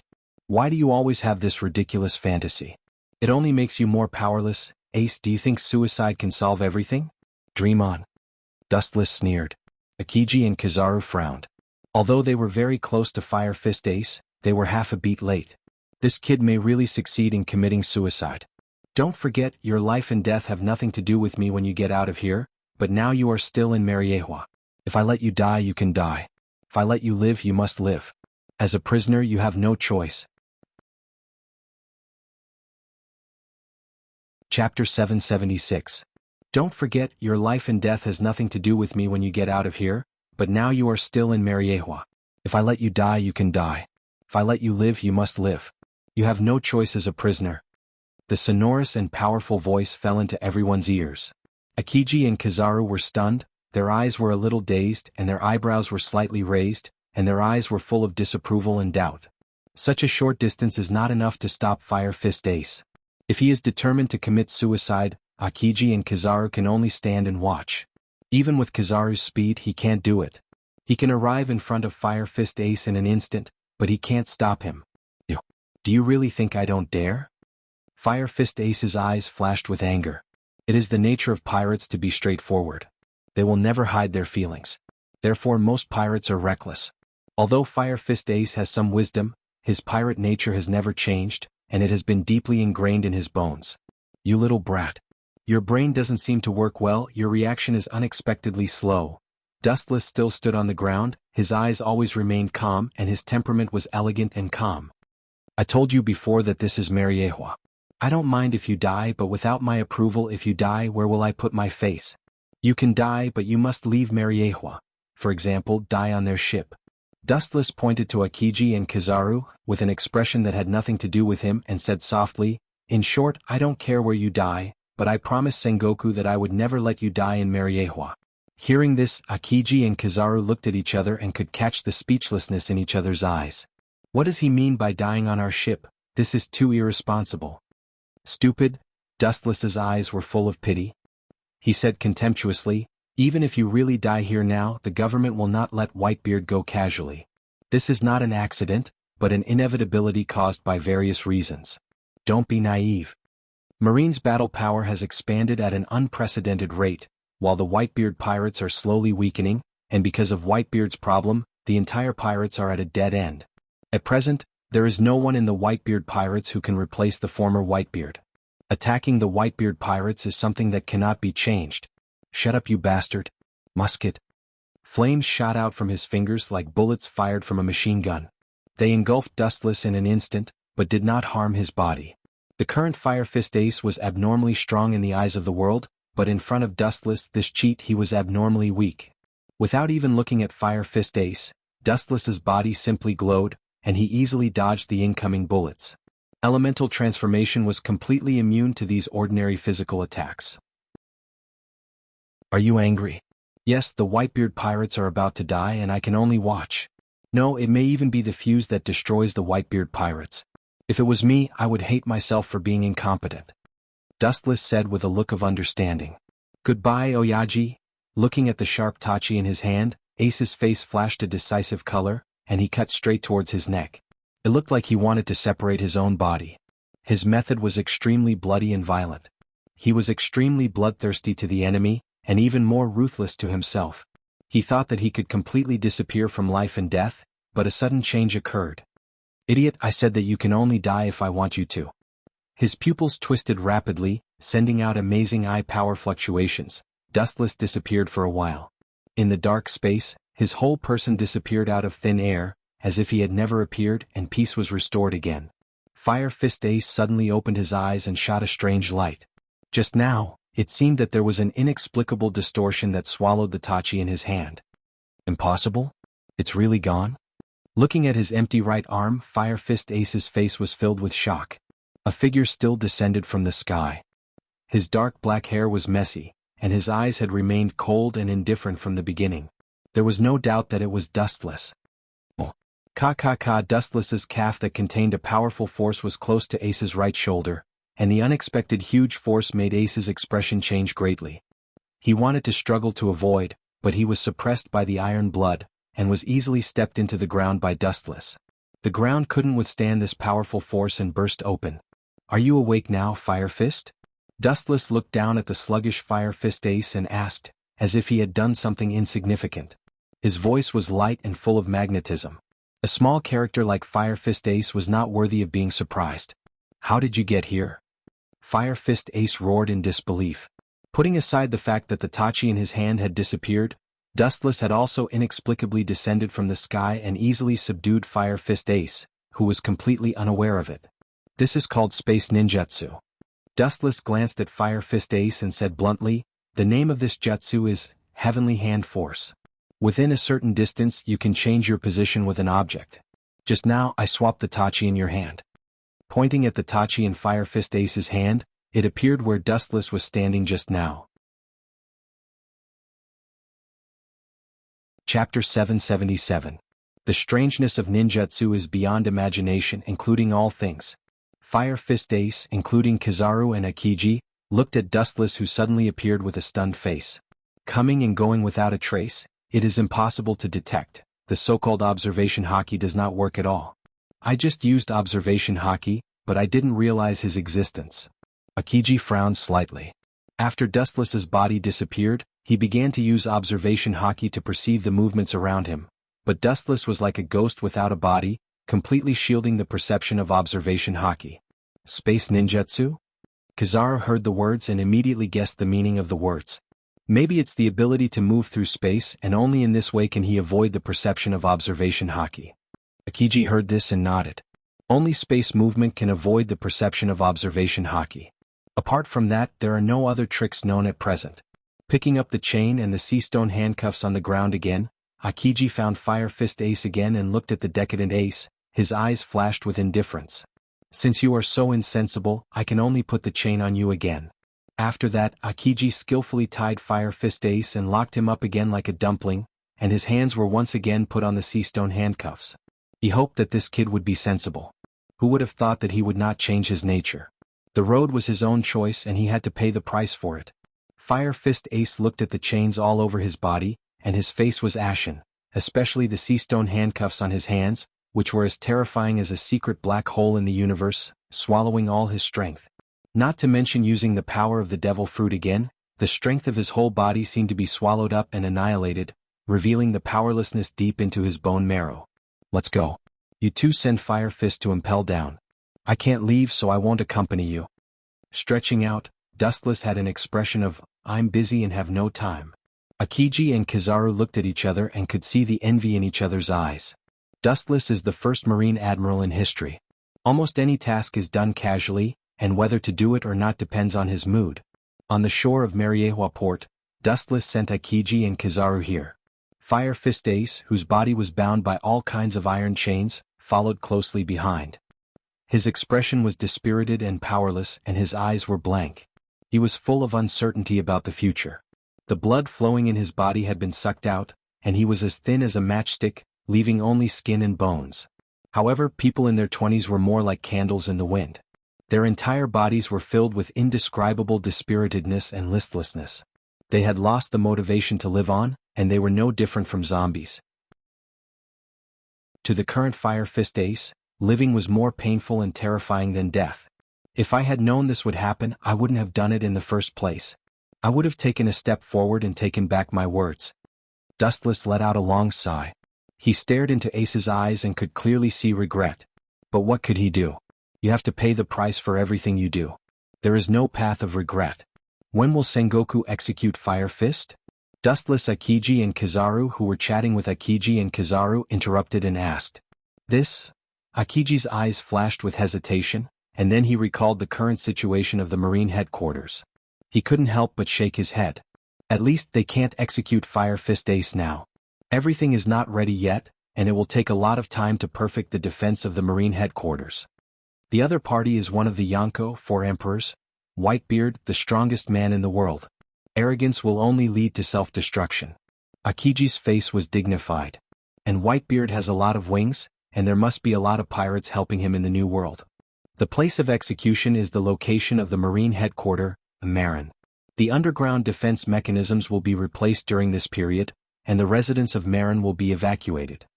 Kizaru took a puff of smoke and his eyes were shining. This time the fleet admiral is going all out, and he intends to completely annihilate the Whitebeard pirates. Sengoku will definitely not let go of a dying tiger. It has been his dream for many years to annihilate the Whitebeard pirates. Dustless heard this and nodded without a trace. Judging from the current situation, it is indeed not suitable to execute Ace. Marines' preparation has not been fully done. Now Marines from all over the world have not been summoned, and Shichibukai are also on their own. Speaking of which, Blackbeard's whereabouts have been very strange recently. Akiji changed the thread of discussion and suddenly went straight down with a little fear vaguely. Sengoku ordered Akiji to secretly observe Blackbeard's every move, and no sign of him could escape Akiji's eyes. Impel down? Dustless was stunned when he heard the words, and then he asked tentatively. Looking at Dustless in surprise, Akiji gently nodded and said, he is indeed paying attention to impel down. His purpose is unknown. Among the Shichibukai, only his whereabouts are the most strange. Dustless smiled mysteriously and then walked leisurely into Mariehua. Blackbeard. His strength is rising now and his courage is also getting bigger and bigger. It seems that he can't wait to attack impel down. Dustless walked straight ahead with a sneer on the corner of his mouth. About 10 years ago he had tamed Shilyu of the Rain. This time he just let him lurk in the Blackbeard pirates. Chapter 778. The ultimate purpose of Blackbeard Titch joining the 7 warlords of the sea is to participate in the War of the Best, and find the right opportunity to seize Whitebeard's tremor fruit ability. There is also an unknown purpose, to win over the fugitives in the deepest part of Impel Down as partners. There is no doubt that the prisoners in Impel Down are the strongest, and most of them are extremely hostile to the Marine. They are trustworthy, and it is understandable that Titch is envious of the prisoners in Impel Down. Troubled times. I thought I could be as idle as an admiral, but I didn't expect him to be even busier. Damn God, it's really unfair. Royce South must be God's illegitimate child. Staring at the gradually disappearing back of Dustless, Akiji complained discontentedly. His personality was lazy to begin with. Recently he was so busy that he was swamped with work. Compared to Wu Qin, this kind of leisurely general, it was not an ordinary kind of hardship. It is very likely that all the good things in the world fall on him. Kizaru threw away the cigarette in his hand and nodded. The two had a chat, and immediately the battleship drew a huge ripple on the surface of the water and began its journey to impel down. There are a large number of marine battleships around, and some of them are powerful vice-admirals. Fire Fist Ace is not an ordinary person. It will take a few days on the way, and the possibility of encountering an ambush by the Whitebeard pirates is very high. After sending Fire Fist Ace away, Dustless returned to his villa. Before his but was warm, the Den Den Mushi that Dustless and Caesar often contact rang. This guy is never looking for me for a good thing. Dustless took the Den Den Mushi. Caesar looking for him has always been a bad thing. There is a problem with the construction process of Pluton. Before Dustless could ask, Caesar's anxious voice sounded, and his tone was mixed with resentment. There is a huge contrast between the design before and after, and various data is not right and a lot of information is missing. Dustless raised his eyebrows slightly, and his eyes flashed with doubt. The design originates from Doflamingo. If there's anything you don't understand, ask him. Dustless couldn't help but want to slap himself. Doflamingo definitely couldn't understand the design of the Pluto King. Otherwise he could have built it himself. Doflamingo? He doesn't know shit. At the mention of Doflamingo, Caesar's tone was full of disdain and disdain. He roared angrily, "I asked him, but that kid obviously evaded the question. He actually dared to say that my level is not high enough and that I can't understand the intricacies of the Netherworld King. That bastard he." For an hour, Caesar was cursing Doflamingo. Because of Dustless' protection, he was not afraid of Doflamingo, so he was merciless with his words. A poisonous mouth scolding was particularly refreshing. Even Wu Qin was stupefied when he heard it. "Enough, tell me what the real reason is," Wu Qin said impatiently. His voice was extremely majestic and could not be provoked. Caesar's cold sweat was falling uncontrollably like raindrops on the other side of the Den Den Mushi. The squirming corners of his mouth stopped, and the mouth that was about to curse Doflamingo stopped. After many years, Caesar also figured out Dustless's character. If someone recklessly angered him, their end would definitely be miserable. He can be abandoned by anyone, but he can't be abandoned by Dustless. This specific situation, hesitation flashed through Caesar's mind, and he immediately remembered the data that was getting more and more strange recently. Caesar said in a deep voice, "Doflamingo's Pluto design blueprint to a certain extent is more like half of it. It's only a part of the data." Caesar's face was pale as he told the truth. At the end of his words, a gloomy blue vein appeared on his forehead. As a scientist, Caesar advocates the pursuit of truth, and the most taboo is to be deceived by others. "That kid must have done it on purpose, he must know the truth," Caesar said fiercely. Dustless was silent for a long time. He didn't care about the truth, he was more concerned about the final result. He calmly asked, "If the other part of the design is found, when can it be completed?" "At most 2 or 3 years. The key is that there is no perfect design." Caesar sighed helplessly. "You don't have to worry about this, just quietly build the ship for me. Maybe in the next 2 or 3 years the Pluto King will come in handy." With a cold look on his face, Dustless hung up the Den Den Mushi. He gently closed his eyes. At first he also felt that there was a problem with the Pluto design blueprint. After all, this kind of top-secret design blueprint couldn't be casually revealed to the world. It also didn't make sense for it to appear in Doflamingo's hands. Although he finally gave the design blueprint to Dustless and became Dustless's subordinate, Doflamingo's ambition had never changed. A person abandoned by the celestial dragons has guts. "I'll kill him after I squeeze out all his value," Dustless murmured after thinking for a while. Doflamingo is now a loyal dog, and his efficiency is surprisingly high. It's a pity to kill him, but it's not too late to kill him when he has no more value. Since that Pluto King's design is only a part of the data, then the remaining part should be in the hands of Frankie. Thinking of the Pluto King's design hidden in Frankie's body, Dustless's mouth curved into a cold smile. He picked up the other Den Den Mushi and began to communicate with Robin. The pavilion closest to the water enjoys the moonlight first. According to Robin's ability, it would be a piece of cake for him to snatch the design from the hands of those hotheads. Chapter 779. It's not that Dustless underestimated the IQ of the Straw Hat Pirates. Some of their behaviors are really not complimentary. Even if they can sometimes make the impossible possible, Dustless still thinks that they are stupid. As Akiji said, being aggressive is a good thing and worthy of praise, but simple hot-bloodedness can never make up for the huge gap between strength. If it wasn't for Dustless, the Straw Hat Pirates might have died a long time ago. Therefore, it wasn't difficult for Robin to take back Pluton's blueprint from Frankie. Hancock handed Robin's Den Den Mushi to Dustless and immediately stood beside him respectfully. It only took a few minutes for Dustless to tell Robin the original story and told her to be careful with the CP9. Robin's strength is much stronger than the original story, this is an undeniable fact, but there are countless examples of underestimating the enemy. Master, that Doflamingo is too annoying, we should send someone to kill him. After hanging up the Den Den Mushi, Hancock complained. Hearing the conversation between Dustless and the Den Den Mushi, she couldn't wait to grow wings and step on Doflamingo. In the beginning she took in Doflamingo because of the design of Pluto, but now it was only half of it. Hancock suddenly felt that Doflamingo was very annoying. Using despicable to describe Doflamingo is an insult to the word shameless. Dustless saw this and just smiled and shook his head slowly, denying Hancock's idea. He smiled softly and said, "In my original hometown, there is a saying that haste makes waste. Killing him is also a matter of the future, there are still some things that need him to do. But after following me for so many years, Doflamingo seems to be a lot more confident." After more than 10 years of life, the strength of the Doflamingo pirates has rapidly improved in all aspects. The strength of the crew, including the power of his pirates, and the entire dark world is like thunder to Doflamingo. Now it seems that Doflamingo is a bit arrogant. Perhaps today's glory made him forget the gloomy past. Without Dustless he would still be a stray dog. As the saying goes, a Taoist should never forget his roots or else he would be asking for trouble. However, there were very few people who could follow this saying. Especially in this world where pirates ran rampant and human ethics were distorted, being ungrateful was a trend. Taking a sip of tea comfortably, Wu Qin leaned on the sofa lazily. His eyes narrowed into a slit. His smiling eyes could see through everything. His eyes were focused on Hancock and didn't move.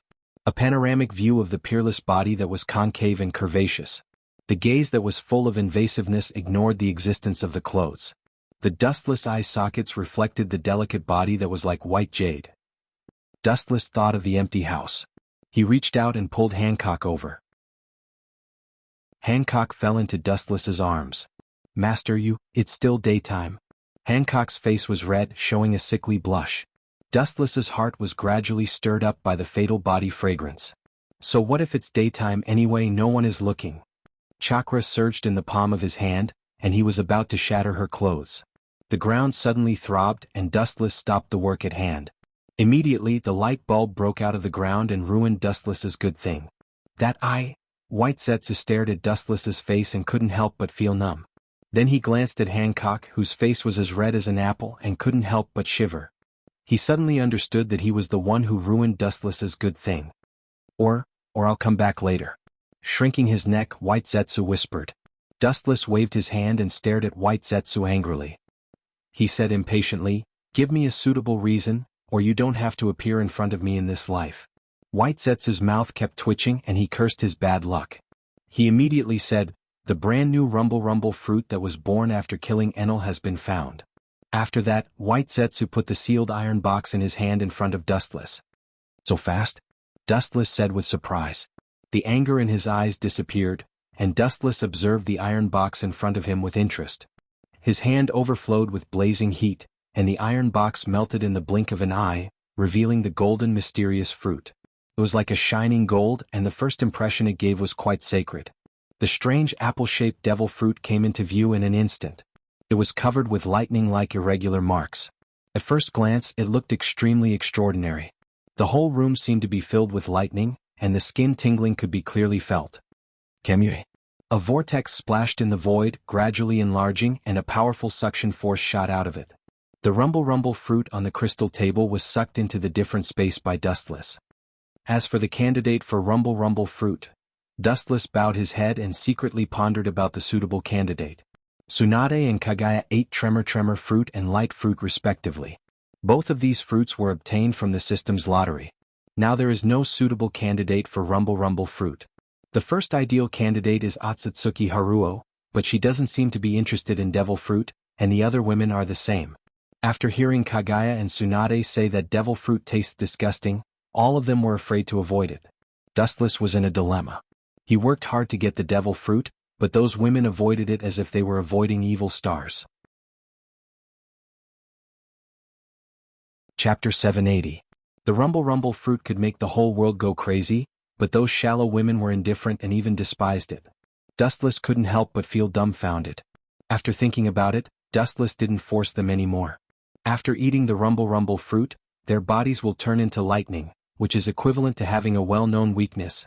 Devil fruit users are afraid of seawater and sea stone. In short, there are gains and losses, and Dustless didn't mind it. There's also some unexpected news. Baiju looked at Dustless's eyes and said unnaturally. Raising his eyebrows slightly, Dustless stared at White Zetsu, who wanted to say something, and sighed. Just say it. Is there a problem on Caesar's side? It's true.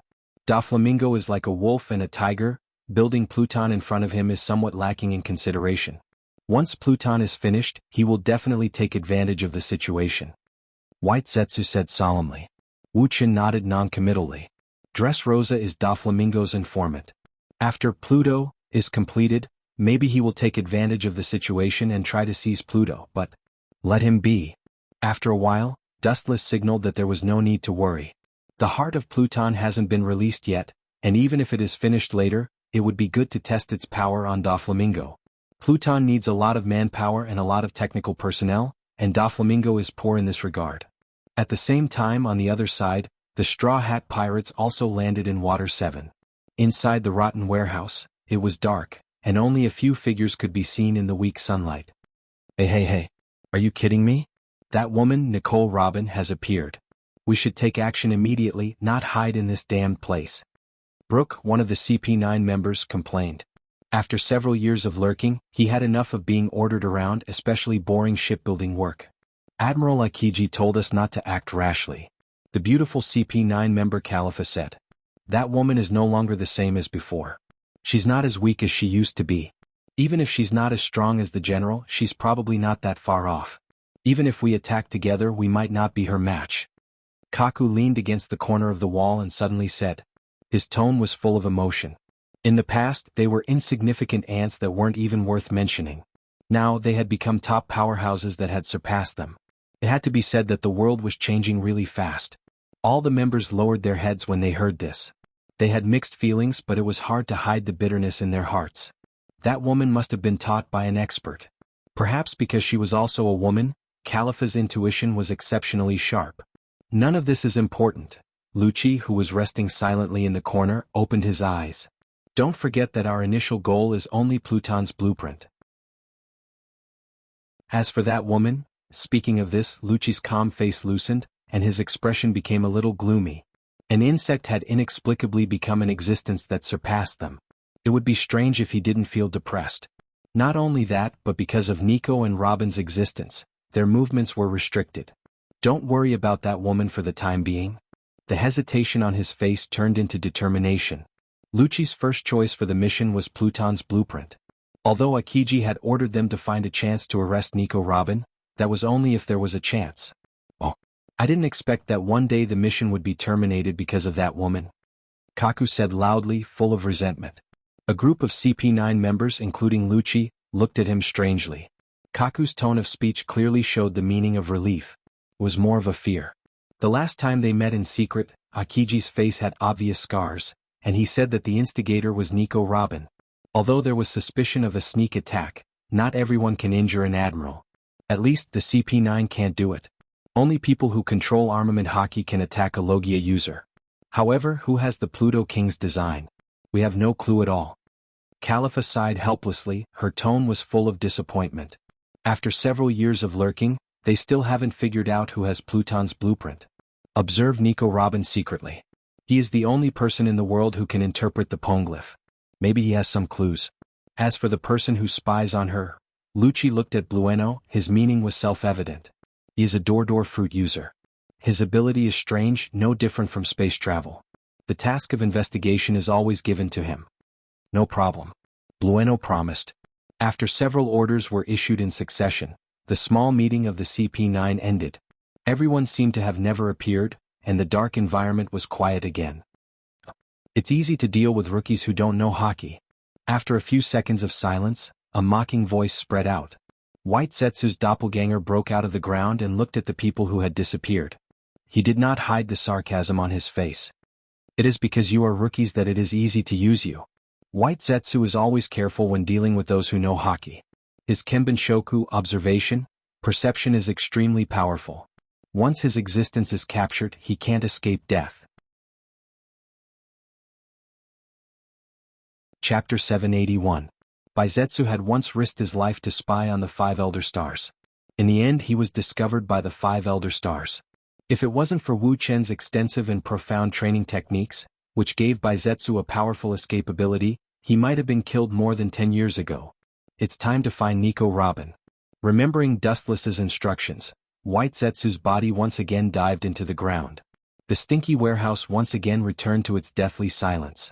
The only thing that remained was the incessant screeching of the rats, which filled the depressing abandoned warehouse with an oppressive atmosphere.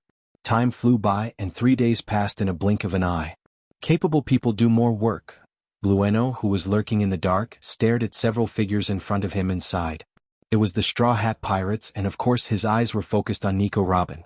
Seeing the Straw Hats gathered together, Blueno's eyes flashed with deep disappointment. Just as he was about to retreat, Robin unexpectedly walked away alone. Blueno frowned tightly, and a flash of doubt flashed through his eyes.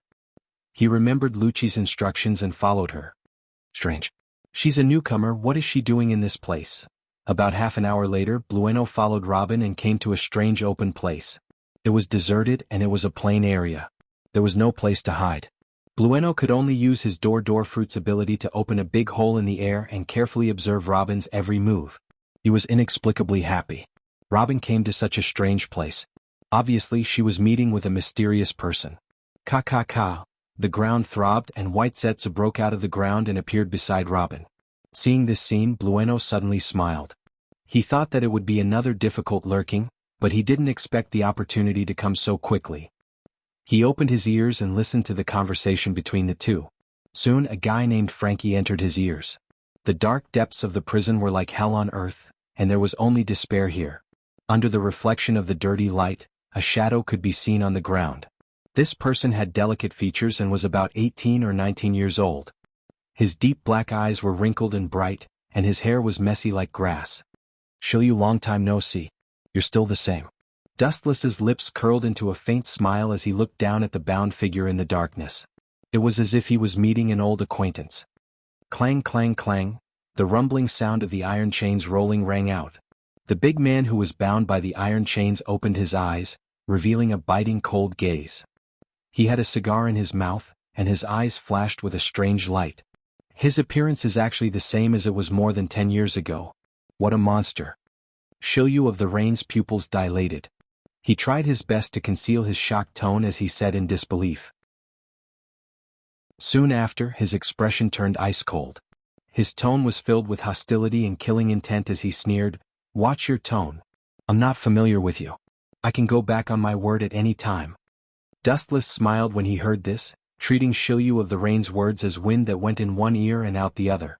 The distance between Mariehua and Impel Down is not far, especially the speed of the ship is extremely slow, compared with the speed of Dustless's flight, so Akiji and Kizaru wasted time on the road. "Blackbeard will soon pull you in. You are responsible for reporting his every move to me." His eyes were like torches staring at Shiryu of the Rain leaning against the corner of the wall, and his serious tone was irresistible. Hearing the absolute oppression in Dustless's tone and the unquestionable tone, Shiryu of the Rain's expression became colder, and his face exuded a piercing frost. "What if I say no?"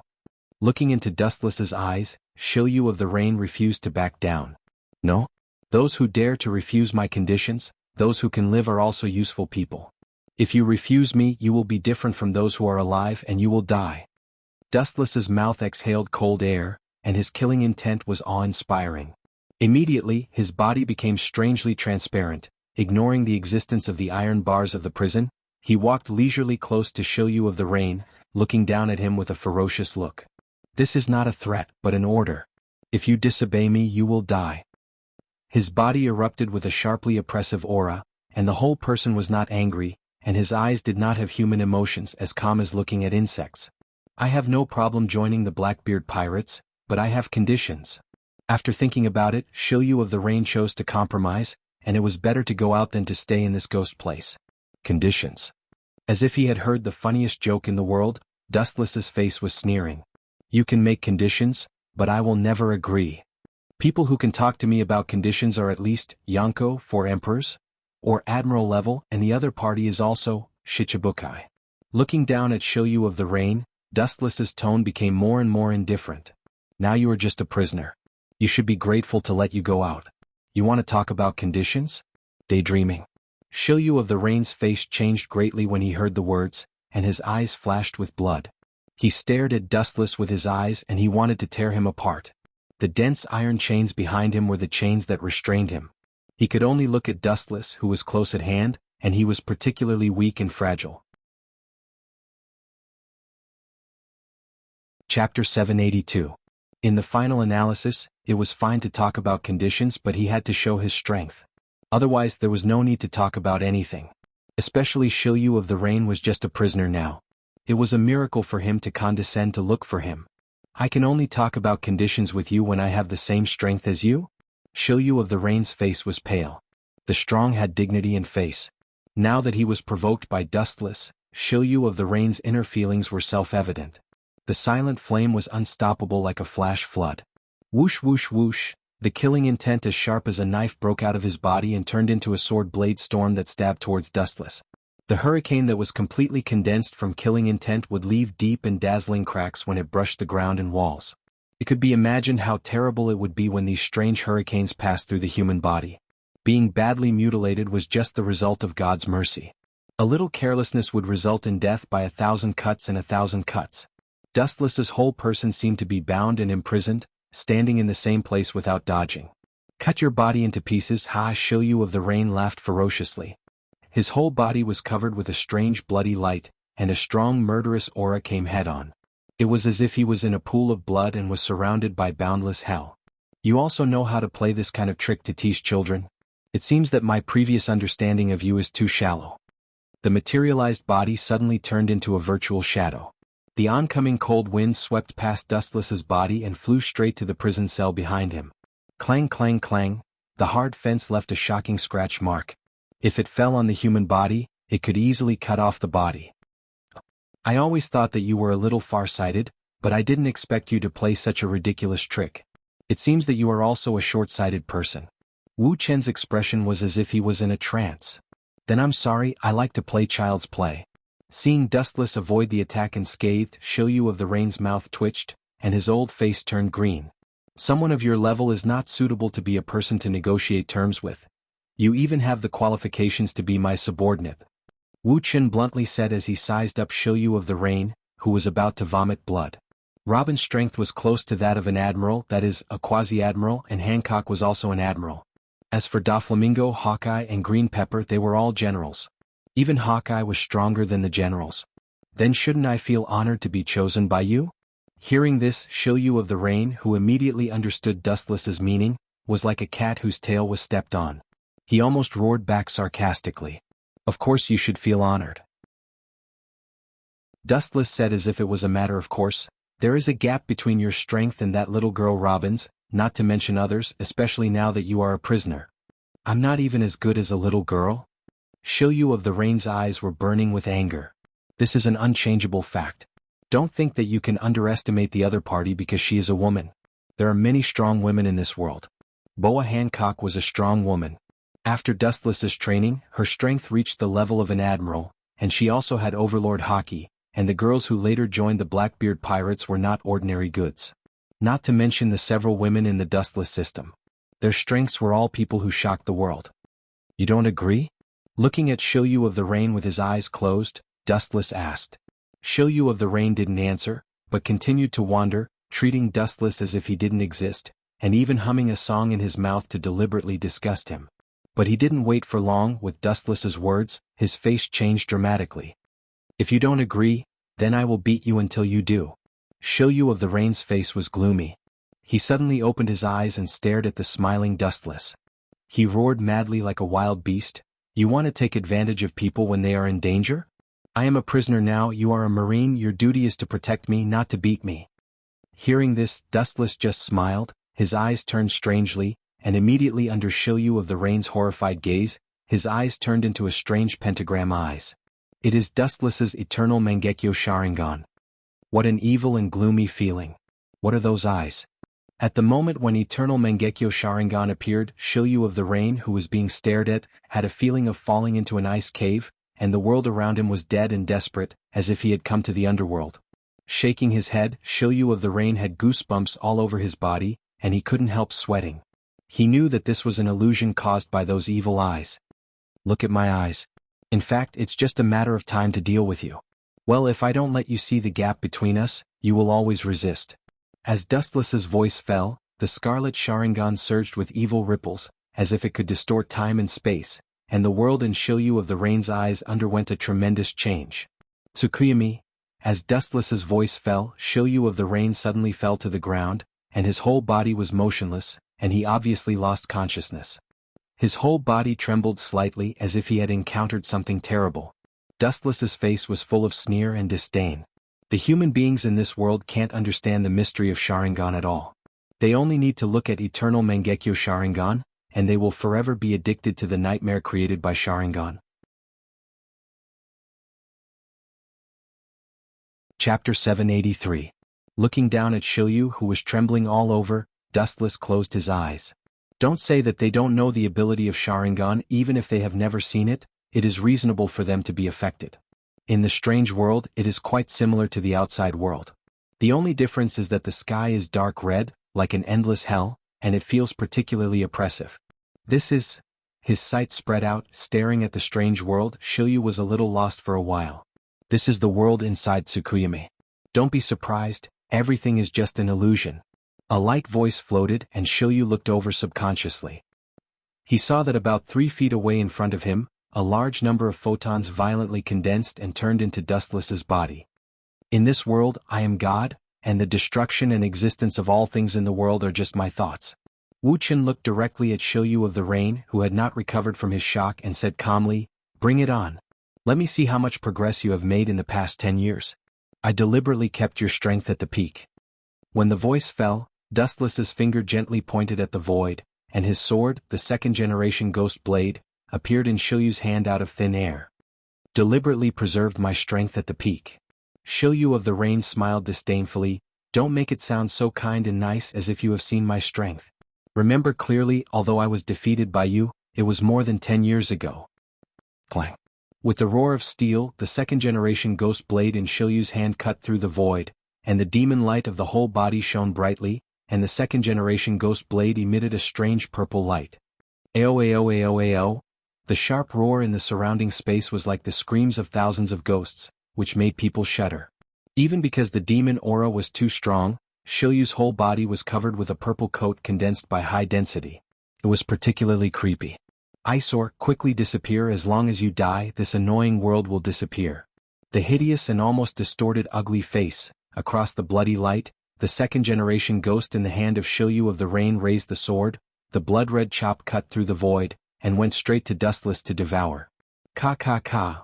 Because the power was too terrifying, the ground along the way exploded one after another. The second-generation Ghost Blade, what a strong demon aura, but it's just strong. Calmly staring at the chop, Dustless did not avoid it, raised his thin right hand, and the corner of his mouth opened slightly. Armament hockey hardening. Does this bastard want to? Overconfident, I am not the same person from 10 years ago.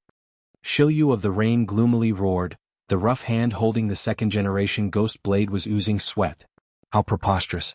Wu Chen's action was a blatant slap to his face. Tear him apart for me.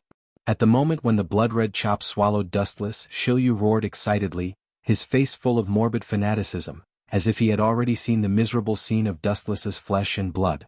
Tear me apart? Naive. Dustless's face remained unchanged. With a bang sound, the small black hand armed easily grabbed the galloping red light and stopped his advance. Ka ka ka. The blood-red powerful chop was obviously unwilling to give up, and the huge light released a demon light, madly impacting Dustless's right hand, and the strength gradually increased and increased, making a saw-like cutting sound which made people's scalp numb. Dustless stood in the same place without moving an inch, standing quietly, his expression indifferent, and the fierce chop caught by his right hand could not shake him at all. Is that all? What's the use of this funny attack? Your performance is really vulgar and clumsy, Shilyu. Glancing at Shilyu, Dustless looked indifferently at the blood-red chop in his right hand, and his eyes flashed with contempt, and then his right arm condensed a powerful force, and his 5 fingers gently closed. Ka ka ka, the crisp sound of a shattering mirror resounded throughout the blood-red void. Immediately after, Shilyu's slash exploded like a heavenly maiden scattering flowers, turning into countless streaks of red light that scattered in all directions. Boom boom boom, the intact ground suddenly had a lot of holes, as many as sand, countless, all thanks to Shilyu of the Rain's slash.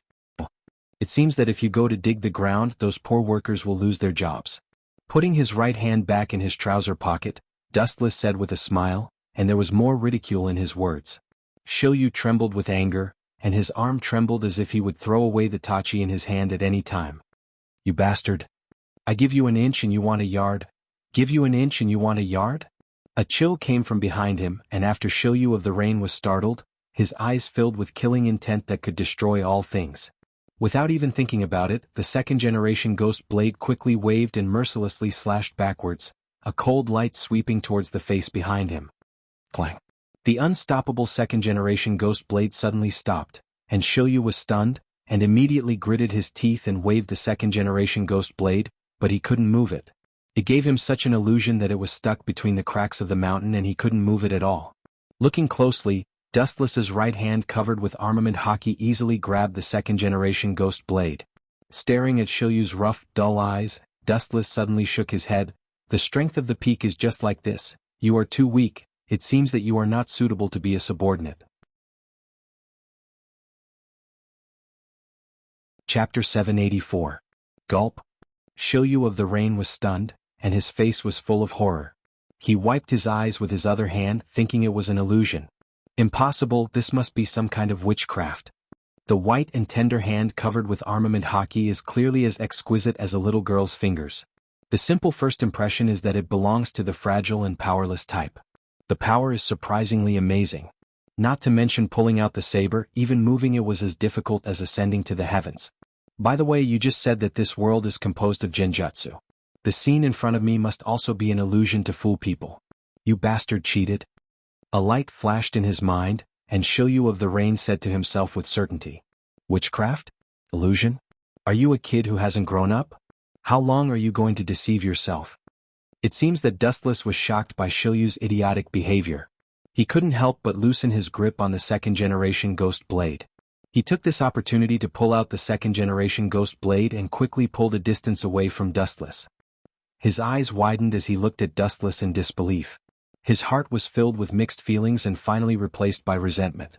The scene of being crushed by overwhelming strength more than 10 years ago was still vivid in his mind. This is also the driving force behind Shilyu of the Rain's progress. Today, when he met Dustless, he thought that he could wash away his shame, but he didn't expect the reality to be so cruel. There is nothing to be unwilling. While you are improving, others are also improving and even faster than you. In the end, you are already behind. Shilyu of the Rain is nearly 50 years old, his potential is exhausted, and his progress is limited, not to mention that he has been imprisoned and impelled down for most of his life. The room for improvement is limited. I only used 80% of my strength just now. It's too early for you to make assertions. Shilyu of the Rain roared. Obviously he did not give up.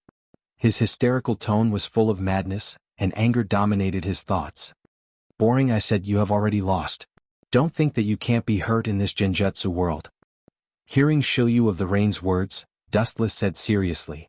Injuries in the Tsukuyami world weren't ineffective. It was equivalent to mental torture, far more painful than physical torture. Sometimes, the more seriously the enemy was persuaded, not only would they not be grateful, but they would also treat it as a way to show weakness, just like the crazy Shilyu of the Rain. Hearing Dustless's words, not only did he not feel grateful, but his killing intent became even denser, gradually becoming real. His eyes were corroded by the second-generation ghost blade, turning into bloodthirsty purple eyes. The second-generation ghost blade stores a majestic demonic power. Once the host can't intimidate it, or like Shilyu of the Rain, the demonic power will take the opportunity to go berserk and turn him into a bloodthirsty machine. It seems like I can't take it anymore. Dustless said in surprise as he stroked his smooth chin. Once the demonic aura corroded the brain, the person would forever lose their sense of direction and sink into a murderous devil. Saving them would be as difficult as ascending to the heavens. Can't hold on? Who do you think I am? Shilyu of the Rain's purple eyes flashed with clarity and he said hoarsely. The demonic aura all over his body quickly converged. Strangely, he didn't look back. The blade of the second-generation ghost blade sank into Shilyu of the Rain's body like a stone into the sea, and there was no movement at all. It was absorbed? Shilyu of the Rain's body underwent an astonishing change. His aura continued to rise, boundless like a vast ocean. The muscles and height of his body, including every part of his limbs, were growing larger. Of course, his strength was also rising. Hee. A sinister and smug laughter jumped out of his mouth, and his pupils dilated as he glanced straight at Dustless. Shilyu of the Rain wanted to see the long-lost fear on Dustless's face. Unfortunately, he was destined to be disappointed. The eternal face was full of silence and never changed. What made Shilyu of the Rain vomit blood the most was that this guy actually looked up at the blood-red sky and ignored him. Whiz. The berserk Shilyu of the Rain raised his sword and slashed down. 3 huge slashes swept out of the air, like the roar of a demon. The void trembled slightly, and the sharp roar sounded the requiem of the doomsday. Wherever the demon light of destruction went, the space was distorted and changed, and the ground was easily torn apart like paper scraps. Although the slashes are a lot stronger, it's still the same trick. How can this simple and casual trick work? Disappointment flashed in Dustless's eyes. Like the trick just now, the power has become stronger but the essence has not changed. If Shilyu wants to rely on pure physical damage to him, he is still far from it. Armament Haki hardening. His right arm was once again eroded by Armament Haki, and Dustless chose to use the same trick. Boom. When the 3 slashes came ferociously and wanted to crush Dustless, his eyes shot a cold luster, and his small hand as thin as a willow branch also fell. Boom. Under Dustless's attack, the ferocious slashes burst in an instant and disappeared, and the scattered slashes turned into a blade storm that swallowed the surrounding. Dustless was also in the range of the lock, and the whole person was attacked by the shattering slashes. The blood penetrated the ground and the smoke and dust were everywhere, and the clarity was less than 1 meter. Is it done? Rubbing his eyes, Shilyu of the Rain looked at him. His eyes solidified and suddenly he found that Dustless was gone. Game over?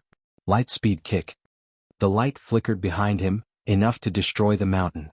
Shilyu of the Rain's body turned into a flash of light, and immediately the void splashed with a huge fire, and the ground was completely flattened.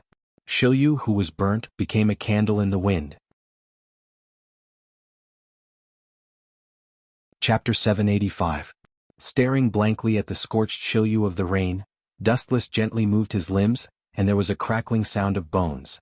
His pupils were like thousands of years of ice, without the slightest human emotion, only indifference and aloofness isolated from the world. Shilyu of the Rain's strength may be a nightmarish existence for others, but if he wants to rely on it to shake Dustless, he is setting himself on fire. Don't think it's over. In the world of illusion, the damage will also be transferred to the real body. Glancing at Shilyu of the Rain, who was pretending to be dead, Dustless disdainfully mocked. Looking up, he saw Shilyu of the Rain's body emitting hot steam, burned beyond recognition, exuding a pungent smell of meat, and the skin all over his body was burned in large areas, and the ending was unbearable to look directly at. Some people are like this, they have to court their own death. Originally, as long as he agreed to the conditions, Dustless could let him live in the future, but who would have thought that Shilyu of the Rain would do the opposite, and the end result was to ask for trouble.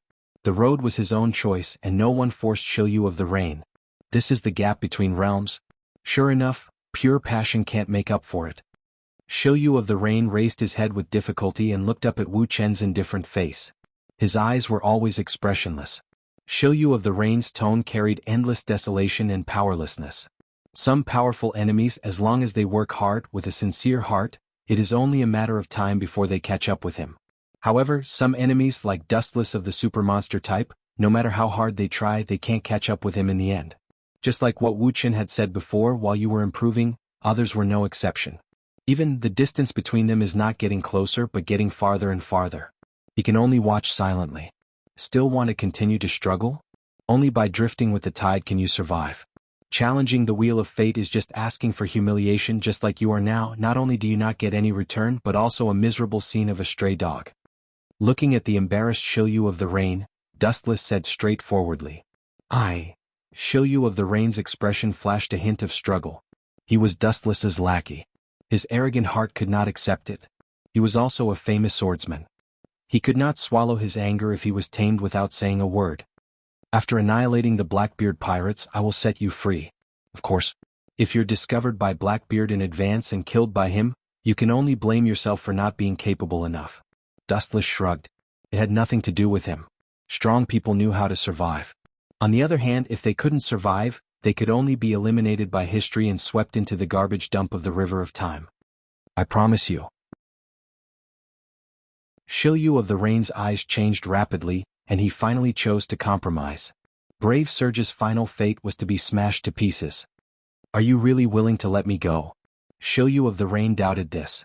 Turning his head and glancing at Shilyu of the Rain, Dustless nodded undeniably. He really didn't intend to embarrass this kid. After completing the task, he could choose to go to the ends of the earth. Using you is temporary. Even if you agree to be my subordinate, I won't take you in. His eyes were clear as water, and Dustless's tone was involuntarily convincing. Forget it. With a snort, Shilyu of the Rain was full of resentment and anger. Now he was still a prisoner. If he wanted to vent, at least he had to get out of this cage. Dustless was not the object of his complaints. How long will it take for me to get out? I have lived in this damn place for more than 10 years. If I stay for one more second, my body will vomit uncontrollably. Shilyu of the Rain said with a disgusted face. In Impel Down, since he lost to Magellan, the only thing that has not changed for more than 10 years is this broken cell that can't be broken again. This time it has been more than 10 years. It may take a while. When the Warring States executes Whitebeard, Blackbeard should invade Impel Down during the short gap between the two forces. Now Blackbeard will not dare to attack Impel Down. Impel Down is full of experts, and the high-level battle power of the Marine headquarters will support at any time. At least wait until all the high-end battle power is restrained. Blackbeard will choose to wait for the opportunity to start. He is the kind of person who believes in being careful. How long will it take? Shilyu of the Rain's tone was low and full of dissatisfaction. You can let me out now. Don't waste precious time. It's no different from playing house. Hearing this, Wuxia glanced at him and then explained softly, those who can't keep their cool are the little demons. You've been in prison for more than 10 years. 1 or 2 months won't matter much. How can you understand my feelings? Thinking of the experience in recent years, Shilyu of the Rain's forehead showed the blue veins, and the cold, murderous aura instantly froze the moisture in the atmosphere. The more powerful a prisoner was, the more they would be exploited. A tiger that fell from the sky would be bullied by dogs. This was what it meant. After being imprisoned for so many years, any random cat or dog would shout at Shilyu of the Rain. Quietly looking at Shilyu of the Rain's expression, Dustless can also sigh. The prisoners in Impel Down have been cruelly exploited, and their hatred for the Marine and the government is even deeper. Once this group of tigers breaks out of the cage, they will instinctively attack the Marine without the guidance of others, because the two sides have left an indelible hatred.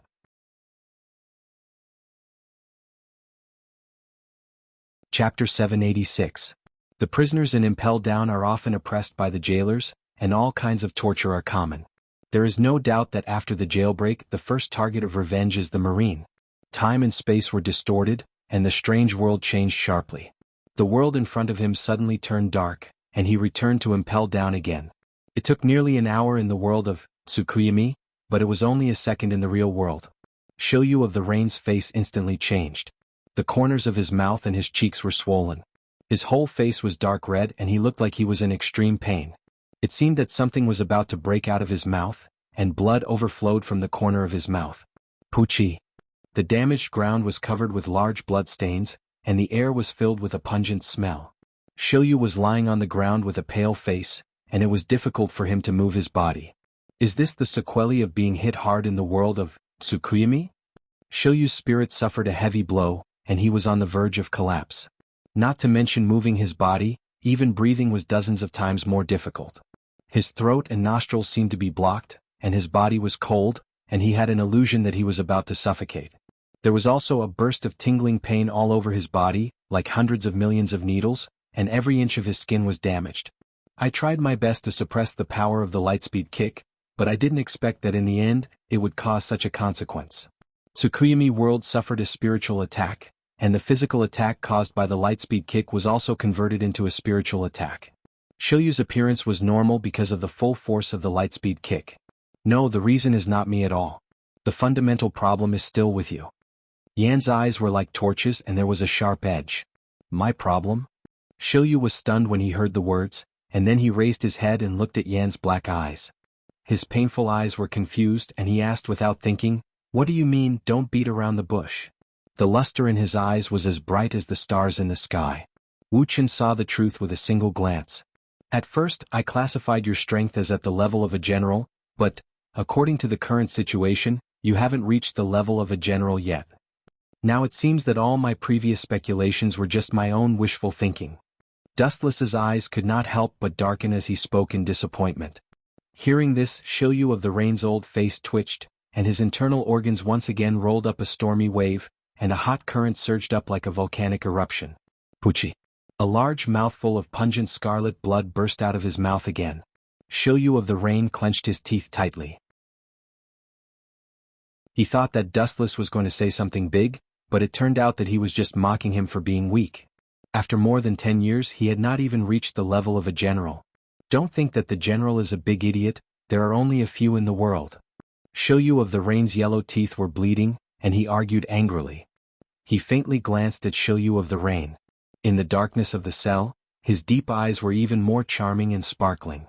That's why I said it was my wishful thinking. As his voice fell, a large number of photons floated out of Dustless's body, ignoring the existence of the prison bars, and leisurely walked out of Shiryu of the Rain's independent cell. You'd better abide by your promise, or else. Dustless's eyes flashed with cold light, and his meaning was self-evident. He turned his head and glanced at Shiryu of the Rain. At this moment he tried to stand up. He tried several times in succession but in the end Dustless still failed and could only quietly stick to the ground. Or else what? Shiryu of the Rain asked in a hoarse voice. The world is so big, boundless, if I want to run to a deserted island and live in seclusion, you can't do anything about it. His tone was full of pride and Shiryu of the Rain said confidently. The islands in the world were as many as the stars in the sky, countless. If he hid in one of them and lived a peaceful life, Dustless would also be helpless. Naive, Dustless's mouth was slightly raised and his face was full of ridicule. In fact, the fastest person to die in the world is someone like you who likes to be smart. I advise you not to seek your own death. My good temper has a time limit. Without waiting for Shiryu of the Rain to speak, Dustless moved and walked toward the black tunnel ahead, which was the only way out of Impel Down. Do you think you are a god? Why wouldn't I dare? As if he had suffered an unprecedented humiliation, Shiryu of the Rain actually stood up by nerve reflex, gnashing his teeth and roaring at Dustless's gradually disappearing figure. Because of excessive indignation, his tone was a little sharp. If you think you have a long life, you can try. 3 days passed in the blink of an eye. Water 7, Frankie's house. In a huge open space with no people around, the strangely shaped house was clearly visible. The people who saw it behaved abnormally, and they all changed their faces and left. Frankie's name was well known in Water 7, and everyone called him a pervert. Unfortunately, this guy's face was unprecedented. He was not ashamed but proud. He led a group of younger brothers to play all day long. About 30 meters away from Frankie's house, a group of figures loomed. Their figures were different from normal humans, and their eyes flashed with a cold light. Obviously, they were not a group of good people.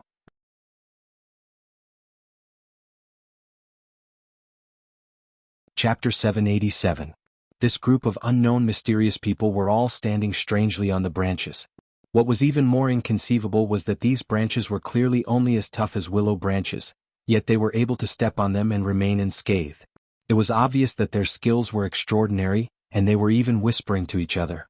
Looking closely, it was the members of the CP9. Bueno. Are you sure that the design of Pluton is in Frankie's hands? Khalifa, the only female member of the CP9, frowned as she thought of Frankie, a man with a special hobby, and her skin was numb. Not only Khalifa, but the other members also looked at Bueno strangely. Frankie was an idiot, he didn't look like a person worth trusting. I heard it with my own ears. Bruno patted his chest and swore solemnly. Hearing this, the group of CP9 members frowned. They have been hiding for several years. If the design of Pluton really exists, then the ending will be perfect. If it's just a rumor, then their identity will be exposed. This meant that 7 years of lying low was about to go down the drain. Everything he had done in the past would vanish into thin air. The gains would not make up for the losses. One wrong step and everything would be over. Do you want to ask him? Seeing that the team was in a dilemma, Blueno suggested tentatively. Him? The group of CP9 members were stunned and immediately looked at Blueno. Lucci was the one in charge of the team, but he obviously wasn't talking about Lucci but someone else. I'm talking about Spandam. After all, he is our boss. You should know that he dash. Blueno's voice suddenly stopped, and his companions looked at him as if he was an idiot. Kaku, who was holding his arms in front of his chest, said with disdain, if we count on that idiot, let alone getting the Pluton King blueprint, we might not even be able to survive. Kaku's face was full of disdain. He held a contemptuous attitude towards this waste of a superior. Every time he saw his ugly and disgusting face he would feel nauseous. After thinking about it, everyone looked at Lucci, who was silent. He was the captain of the team, so the final decision was up to him. I've decided to give it a try. Seeing all the members looking at him, Lucci took a deep breath and looked at Frankie's house in the distance. His eyes shot out a bloody light. If we go down in fear, we won't get the design for the rest of our lives, and we seem to have been deceived by the original scene from the beginning. Lucci's eyes were shining as if he could see through everything, and the doubts of the past disappeared. Now that he looked back, everything that had happened in the past could be made sense. Don't be fooled by appearances. Lucci's face turned black as he thought of the possibility of being kept in the dark in recent years. Have you forgotten the relationship between Frankie, Iceberg, and the former shipbuilder Tom? The three of them used to have a close master-disciple relationship. They were like father and son. Iceberg, as the mayor, secretly gave Pluto's blueprint to Frankie, while Iceberg attracted the world government's attention. The CP9 members heard this and nodded. The relationship between Frankie, Iceberg, and Tom was indeed unclear. Although Iceberg and Frankie didn't seem to care about each other, they actually had a secret relationship. It's watertight. Sometimes, it's because it's too perfect that it's full of flaws. Looking at Frankie's house in front of him, Lucci's eyes became even colder. He immediately jumped down from the branch and strode forward with his head held high. Everything is ready. Let's grab Frankie for the time being and then escort him to Eni's lobby. Lucci's eyes were shining and his tone was irresistible. Kaku, Khalifa, and the others looked at each other and jumped down from the branches and followed Lucci's footsteps. They grew up together as CP9 members. For Lucci's orders, they will choose to obey both public and private orders. How about the Straw Hat Pirates? They have been playing with Iceberg recently. Khalifa suddenly interrupted. As Iceberg's secretary, any trace of him couldn't escape Khalifa's eyes. Those guys are from the Marine. We are the CP9. We don't need to meddle in their business. Kaku frowned. Hearing this, Khalifa shook her head, her beautiful eyes flashing with ruthlessness. What if they meddle in other people's business? If Lucci's previous speculation is true, then it means that Frankie's relationship with Iceberg is still the same as before. In this way, Iceberg won't just watch Frankie get caught. Khalifa analyzed. If that really happens, we will annihilate the Straw Hat Pirates. Lucci clenched his fist and said decisively. He didn't have an indecisive personality. He was decisive and ruthless. At this moment, Frankie's house was a different scene. A strange group of people were having a party, laughing and singing, not realizing the approaching danger. As for Frankie himself, he was wearing underwear and was performing comically. He seemed to be immersed in his unique art. Because he was too focused, he even forgot himself.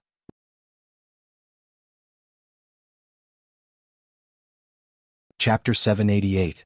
The so-called Frankie's house, to some extent, was more like Frankie's personal ball. The lights were shining and the screams were incessant. The only disgusting thing was that they were all men. No wonder he was called a pervert. Boom, boom, boom. The ground suddenly trembled and with a loud bang, the dazzling sunlight suddenly shone in.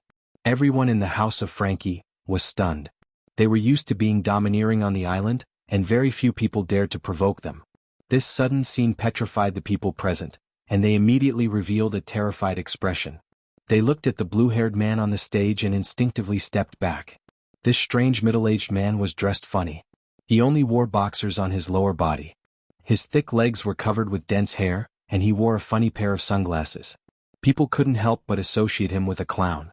"Bastard, how dare you destroy my house's door? Who did this? Come out." Frankie, who regained his senses, roared, and the endless impact spread out. Those who were affected all felt a level 10 wind blowing over their body.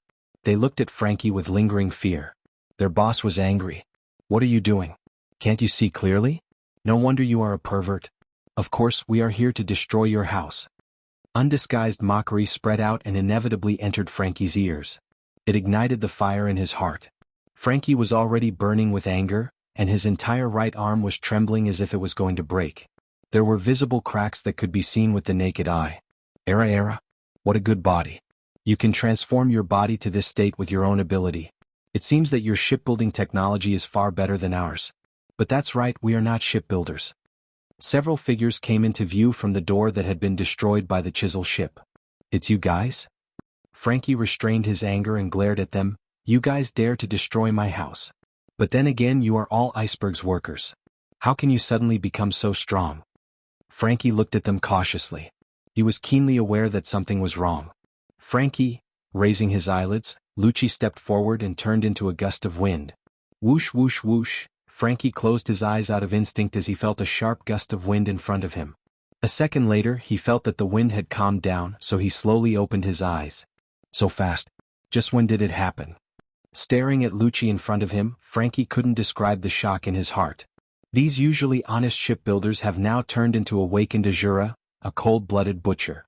Especially Lucifer in front of him, his whole body was full of misfortune. "I don't want to waste my breath. Hand over the design you've been keeping and I'll spare your life." Lucci didn't even look at Frankie. He simply closed his eyes as if he was talking to the air, as if he didn't exist. Frankie was like an eyesore. Lucci felt dirty just by looking at him. What kind of attitude is this? Frankie's old face changed as he glared at him. Hearing this, Lucci's face wrinkled and squeezed together. His closed eyes immediately opened and narrowed into a line, emitting a dangerous and sinister light. "Asking for trouble." The moment his voice fell, Lucci's body turned into an afterimage and disappeared from Frankie's eyes. "Are you kidding me? How can a mere human be so fast?" Frankie's face was sluggish. He instinctively wiped his eyes and said in surprise, "Yes, they are also shipbuilders. They must have modified their bodies before." "Ignorant." A ghostly, indifferent voice fell from the sky, followed by a black shadow coming down from the sky. An explosive force condensed on his feet and Frankie was instantly hit. Boom boom boom. The ground couldn't withstand the terrifying force and burst open, creating a huge pit. An invisible shockwave spread out, and the strangely shaped Frankie's house collapsed like paper. The dazzling sunlight entered everyone's eyes. Everyone raised their hands to block the erosion of the light. They all looked at the shocking scene in silence. "Boss has been killed. Run." People's hearts were fragile. Seeing their boss Frankie get killed so easily, these fence-sitters started to flee. Lucci's eyes were filled with a cold light as he looked at the rest of the CP9 members with a cold look. That means he wants to kill all of them. How can he be so strong? He's just a shipbuilder," Frankie said with a trembling voice. His whole body was almost scrapped. That casual kick easily injured him. "I'll repeat it for the last time. Hand over the Pluto blueprint," Lucci said coldly as he looked down at Frankie. His face remained stoic. "Pluton? What is that? I don't have that kind of thing." Frankie's eyes flashed with panic as he loudly argued. He shouted loudly, trying to prove his innocence. "Sure enough, it's in this guy's hands." A faint smile appeared on Lucci's face as he noticed Frankie's panic. "The CP9 has been lurking in Water 7 for several years just for the Pluton blueprint." Chapter 789. Lucci's eyes were like an eagle's. His sharp eyes overflowed with a threatening light. Under these eyes, nothing could hide. Frankie's biggest secret was completely exposed to Lucci's eyes. "Sorry, what do you mean? I don't understand," Frankie said with a straight face. Hearing this, Lucci's frozen face loosened, revealing a rare faint smile. He withdrew his leg from Frankie's body and replaced it with a playful expression. The blood-curdling screams in the surroundings were chilling and horrifying. The sorrowful cries that sounded like they were better off dead were filled with a deep sense of despair. Looking carefully, the surrounding ground was soaked with pungent blood. It was like purgatory on earth. There were also many dismembered corpses and severed limbs. Frankie's minions were easily crushed by Lucci's CP9. They didn't even have the power to fight back.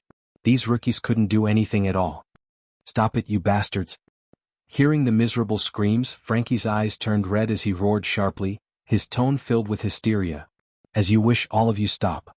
Lucci's powerful voice spread, stopping the CP9 from slaughtering Frankie's men, and immediately said, "As a reward, you should also tell us the whereabouts of the Pluton design."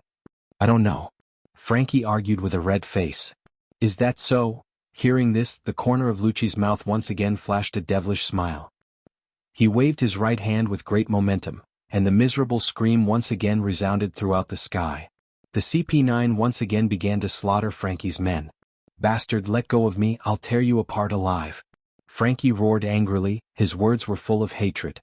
He wanted to tear Lucci and the members of the CP9 to pieces and burn their bones to ashes. "You?" Lucci looked at Lucci expressionlessly. Looking at his mechanical right arm, Lucci's eyes flickered with cold light. He suddenly lifted his right foot and a silver flash appeared. Renkyaku. The white light was as sharp as a blade and no one dared to look directly at it. It could easily tear the ground apart, and it immediately kicked towards Frankie's mechanical right arm. Kacha. His right arm was instantly obliterated and turned into a pile of scrap metal. "You should be more obedient this way." Lucci retracted his right foot and looked down at the ferocious Frankie. Lucci calmly said as if he had done something insignificant and remained calm from beginning to end. "Who the hell are you, bastard?" Frankie suppressed the shock in his heart. Remembering the importance of Pluto, he could only choose to ignore the death of his subordinates. "A lot of people are coming. Let's retreat for now. As long as we bring Frankie with us, the Pluto King's design will fall into our hands sooner or later," Kaku cautiously said. Frankie wouldn't speak for a while, and there was already a large group of people coming, so there was no need to waste time.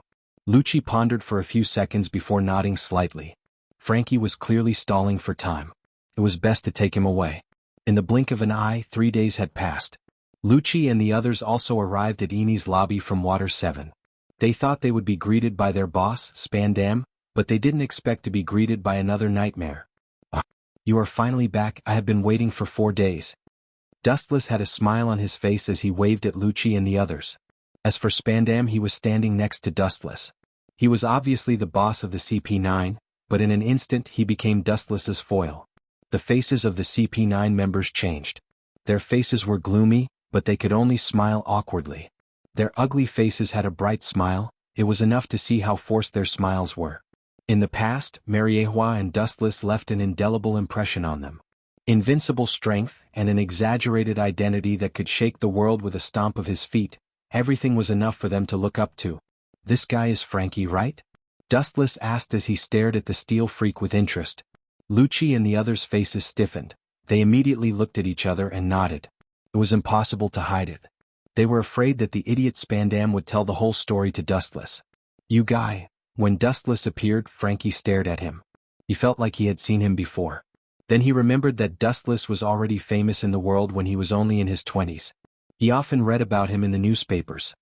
He was a mysterious general who had become a legend, Marine Admiral. Frankie was silent for a long time before he suddenly realized that Dustless hasn't changed in the past decade.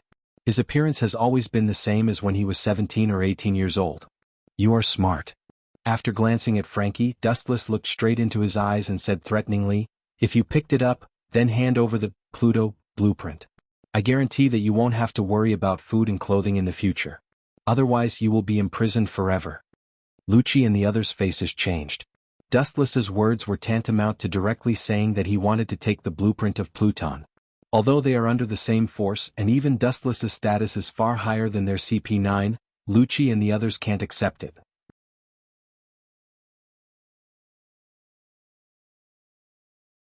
Chapter 790. In a spacious and bright room, Dustless was sitting leisurely on the sofa with his legs crossed. Spandam and the CP9 members were standing on both sides of him. "Are we going to give Pluton's blueprint to him for free?" The CP9 members looked at each other and saw the helplessness and unwillingness in each other's eyes. After years of hard work, they finally got Pluton's blueprint. Now that the cooked duck is about to fly away, the CP9 members are naturally unwilling. Although Dustless's identity is above the Gorosei 5 Elder Stars, They are also clearly separated from each other. The CP9 only obeys the Gorosei, 5 Elder Stars. We can only count on him. Everyone looked at Spandam. After all, this idiot is the boss of the CP9, and his status is also the highest. Even if his strength is lower than normal humans, his IQ is not to be complimented. His mouth is really good and his flattery skills are deep. Maybe he can fool Dustless. But this time Lucci and the others are destined to be disappointed. Bastard, why are you standing there stupidly? Go and pour tea. Spandam smiled at Dustless with a flattering expression, but his expression immediately changed faster than flipping a book. He roared at Khalifa with a stern face, inwardly scolding her for not knowing the rules. In one sentence, the CP9 members' faces turned black. Sure enough, he's just an idiot, he's unreliable except for flattery. Khalifa's beautiful eyes were spitting fire as she cursed in her heart. She glared at Spandam fiercely and then went to pour tea for Dustless. What are you people doing here? I don't have the so-called Pluton's blueprint. I never understood that kind of thing. Don't accuse a good person. Frankie, who was tied with iron chains, screamed. At this moment, his right arm was scrapped, and the wound was full of damaged machinery. Developing your body didn't make your brain enough? You still don't realize what we are doing? What an idiot. Looks like the long period of development has dulled your brain. Spandam coldly stared at Frankie. Soon after, he walked in front of Frankie and looked down at him with the attitude of a victor. Stop pretending. Hand over Pluto's design. Spandam, who was wearing a strange mask, threatened while waving the scimitar in his hand. Lucci and others did not hesitate to expose their identity as undercover agents to bring him back, which means that Pluton's blueprint is on him. There's no need to threaten him. It won't work on him. Dustless narrowed his eyes into slits. His eyes shone with a wise light. Frankie looked like a rough person, but in reality he was very careful. Threats had no effect on him. At this moment, everyone's attention was focused on Frankie. Those who were attentive would notice that Dustless's eyes were faintly changing. Something is wrong. Frankie. Did I remember it wrong? Wuchan's 3-tomo Sharingan rolled around as he noticed that Frankie's body was empty and frowned. If he remembered correctly, in the original work, Frankie hid the blueprint in his body. However, with his Sharingan's perverted insight, Dustless didn't notice the existence of Pluto's blueprint hidden in his body. Dustless closed his eyes and recalled what happened in the past few days. His eyes shone with a wise light. He already had a vague idea of what was going on. This matter was obviously unusual. Since it's not in Frankie's body, I'm afraid it's probably in their bodies. The corner of his eyes looked at Lucci and the others. In the past few days, the only people who came in contact with Frankie were Spandam and CP9. There was no doubt that it was taken by one of them. This is interesting. Dustless had a strange smile on his face as he muttered to himself. Although it was just an unfounded guess, the only people who came in contact with Frankie in the past few days were them. Pluto's blueprint must be related to these people. This drama is not bad. I can barely watch it. Ignoring the existence of Spandam, Dustless locked his eyes on Lucci. Although no one knew what happened in Water 7, and the CP9 killed almost everyone on the scene, White Zetsu, who was spying in the dark, recorded the details of the battle. Rob Lucci killed Frankie alone and destroyed half of his arm. This guy is the biggest suspect. Maybe Pluto's blueprint was already in Lucci's hands, but he happened to meet Dustless and chose not to talk about it. At the same time, Khalifa walked over elegantly with a fragrant hot tea. The little girl's tea is good. As the strongest person in Eni's lobby, he was naturally the first one to enjoy it, followed by Spandam, Lucci, and the others. The Marine attaches great importance to the division of ranks, and so does Eni's lobby. Give me a cup too, Frankie said with a dry mouth.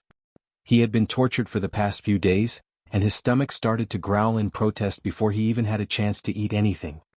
Oh yes, I don't want tea. It's better to have a cup of cola. Of course, not a mini one like yours. If possible, I want a big deluxe version. Hearing this, everyone's face turned gloomy.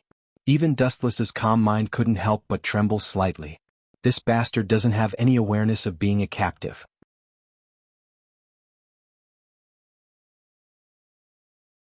Chapter 791. At the same time, on the other side above the sea, a sharp roar pierced through the void, and an endless winding train galloped across the sea. The destination was the looming Eni's lobby hidden in the clouds in front of them. We're finally here, guys, cheer up. Luffy stood on the front of the train, looking at the impel down in the distance. His impassioned tone was full of confidence. Today, Luffy is no longer the immature boy he used to be.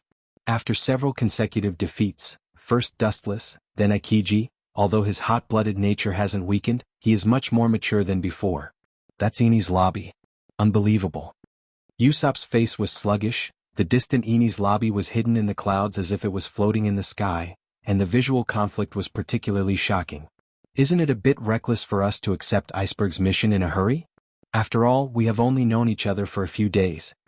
Usopp, who recovered, said with dissatisfaction. Ordinary enemies are nothing, but this time is different from the past. It's not a marine or a pirate, it's the world government's secret spy organization, CP9.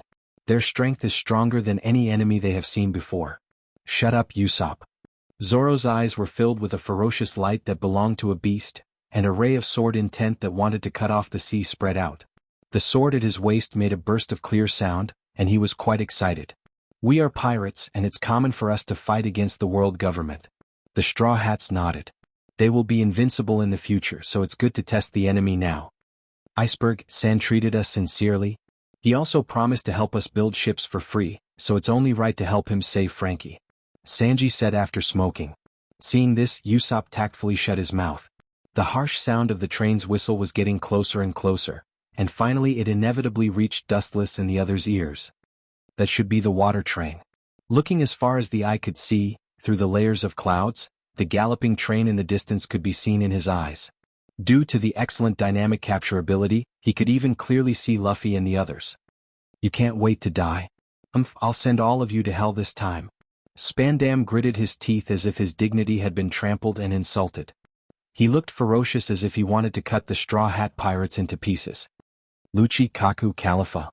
Spandam leisurely turned around and glanced at the three of them. He then pointed at the devil fruits on the table. Hurry up and eat those devil fruits. They can increase your strength. Lucci and others frowned. Although they were quite unhappy with the tone of this order, they still walked to the table. After eating the devil fruit, immediately attacked the Straw Hat Pirates. They are pirates with a bounty of more than 100 million berries. They once defeated Crocodile, one of the 7 warlords of the sea. It's impossible to count on the group outside. Spandam sighed and said dejectedly. He has absolute authority in Enies Lobby, but the real powerhouses are only the few in front of him. As for me, I will personally escort him to the Marine headquarters through the Gate of Justice. There are countless ways to make this idiot speak. Spandam's eyes flashed with cruelty as he sneered. A group of CP9 members looked at Spandam speechlessly. This guy is too shameless. He obviously wanted to take advantage of the situation and run to the Marine headquarters to take the lead, but he still said such righteous words. Shameless. Hearing this, Dustless looked at him deeply and then lay down on the sofa to rest. Boom. Boom. Boom. The chaotic and depressing shelling resounded through the sky. Enies Lobby suddenly splashed a secret fire, and the ground trembled slightly. The direction of the shelling was the train on the sea. Watch. The powerful shelling suddenly exploded where Dustless and the others were. Boom. The harsh roar was particularly oppressive. Lucci, Dustless, and others were fine. Only Spandam was so scared that his legs were weak. If it weren't for the presence of Dustless, he would have run away. Hurry up and attack the Straw Hat Pirates. I will send Frankie to the Gate of Justice first. Spandam said with a pale face and immediately dragged Frankie out. The doubt in Wu Chen's eyes turned into understanding. Up to this point, he had already guessed the whereabouts of Pluto's design blueprint. It was exactly as he thought. It was among these people, but someone played a little trick to get it in advance. Hurry up. In the dark tunnel, there was an angry shout. There was no doubt that only Frankie and Spandam were connected to the Gate of Justice. Don't try to stall for time. Be careful or I'll send people to kill everyone in Water 7. That's your hometown. You don't want your hometown to sink.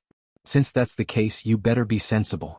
Spandam warned coldly, his tone was full of endless violence. Spandam. The child's play is over. Call out what I want.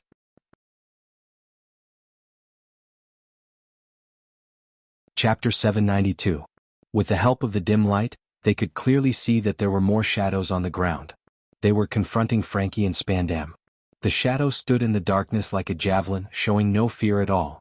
Mr. Admiral? Spandam was startled, and the panic in his eyes disappeared in a flash. He immediately smiled and said, Could it be that you want to personally escort Frankie? Thank you. Then he pushed Frankie to Dustless's side. Wuchen looked at Spandam meaningfully.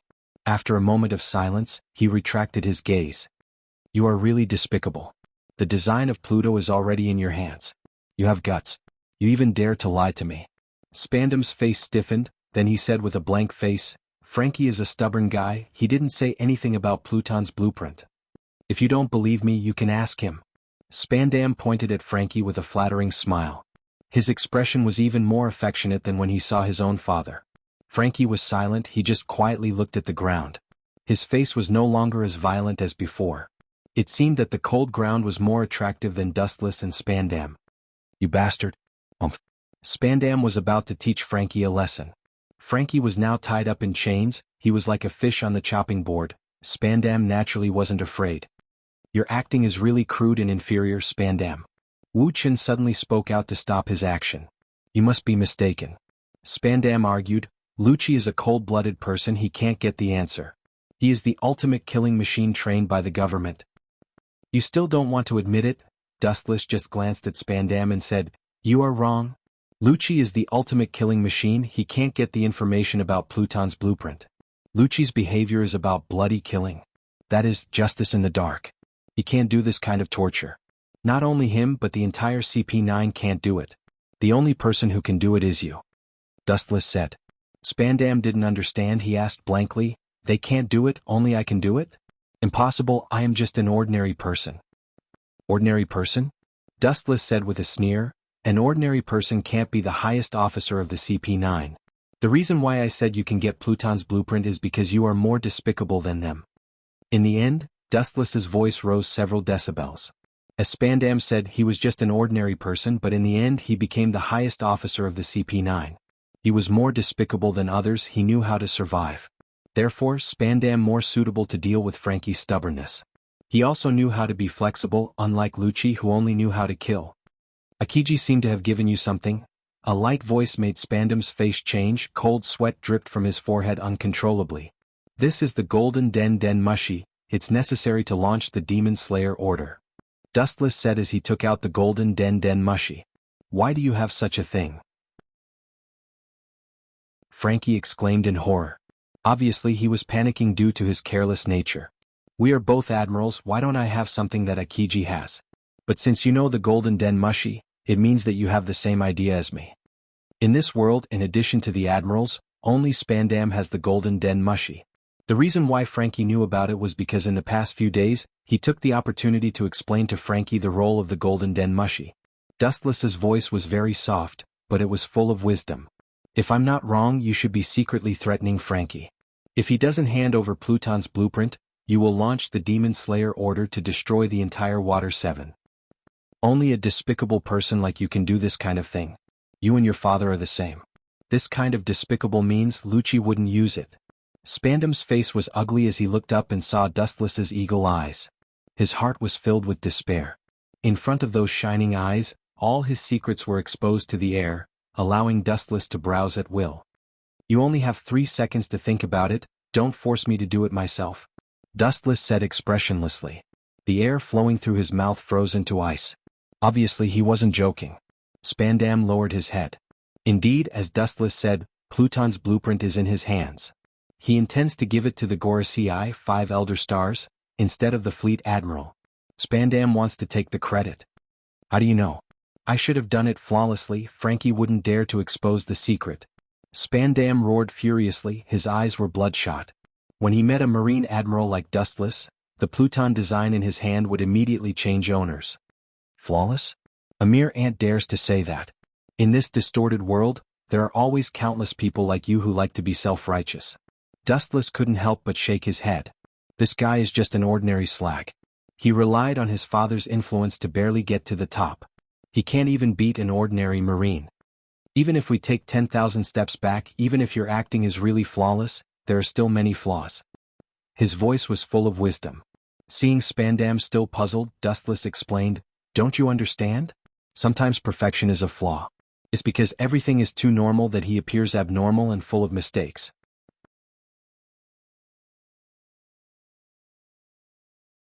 Chapter 793. Everything was as smooth as flowing water, as if he had undergone special training. This was the biggest loophole. However, it seems that I should praise you. You can fool Lucci and the others. No, not only the CP9, even I thought that Pluton's blueprint was not in your hands.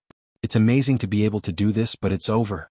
Call out Pluton's blueprint, don't force me to do it myself. It has to be said that everyone has their value. For a person like Spandam to be able to play his despicableness to such a degree, it is also a kind of favor from God. Spandam gloomily took out Pluton's blueprint and looked at the ancient data in his hand. Although he couldn't understand it, he could clearly see the reluctance and unwillingness in his eyes. The cooked duck disappeared. I'm afraid no one can accept this kind of thing. These are the things that the five lords specifically requested. Thinking of the existence of Gorosei, 5 elder stars, Spandam's eyes flashed with cunning and he raised his voice and said, the things that the 5 masters want must be obtained, or the whole world will suffer their anger.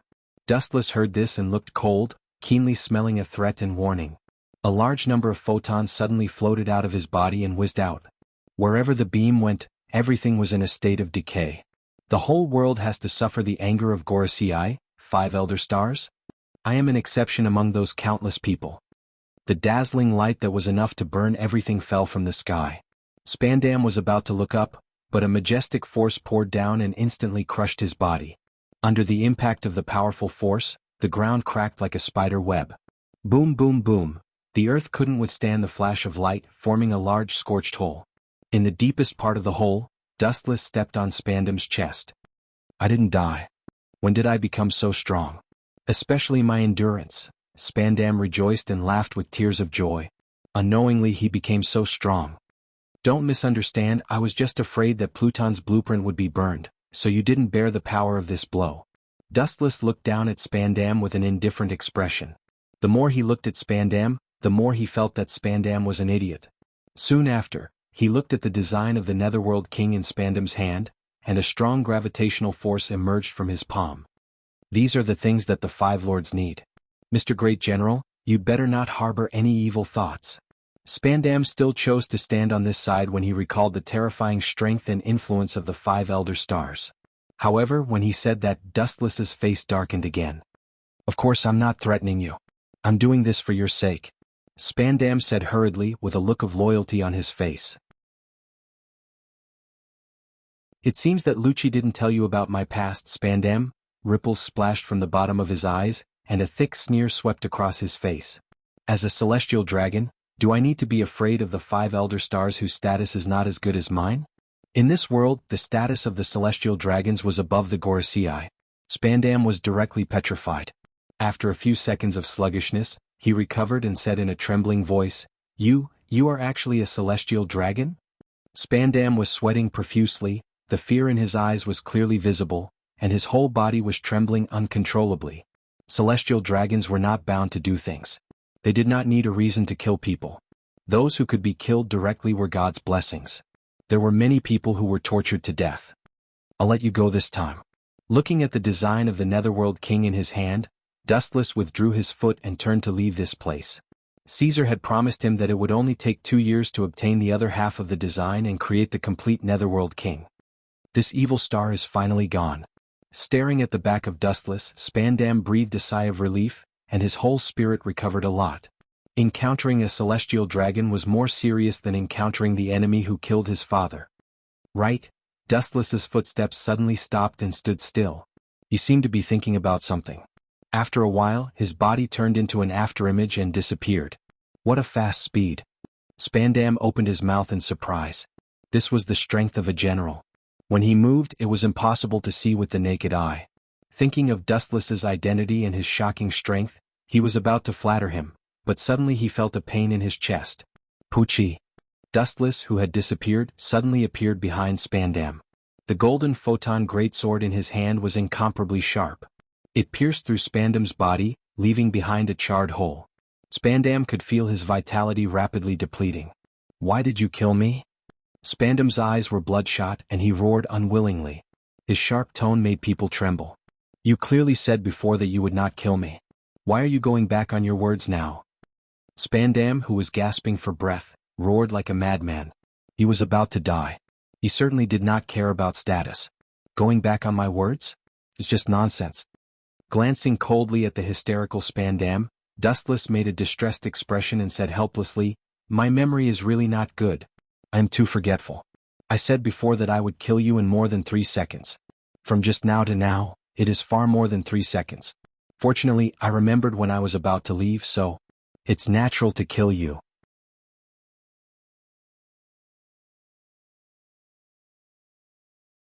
Chapter 794. Spandam stared at Dustless unwillingly. His eyes almost popped out of their sockets and his body trembled with anger. He used all his strength to take out the golden den mushi and immediately pressed it. I will drag you down with me. Spandam roared with his spittle flying all over the sky, and a sick smile appeared on his cheeks. Not only you but all the Marines and pirates on the island will fall, as well as the Straw Hat Pirates, CP9, and Nico Robin will all go to hell with me. Spandam laughed crazily. You want to kill me with a mere command? Do you think that the highest combat power in the Marine headquarters is a rookie? Dustless glanced at Spandam with pity as he sneered again and again. This kind of mad dog doesn't distinguish between friend and foe.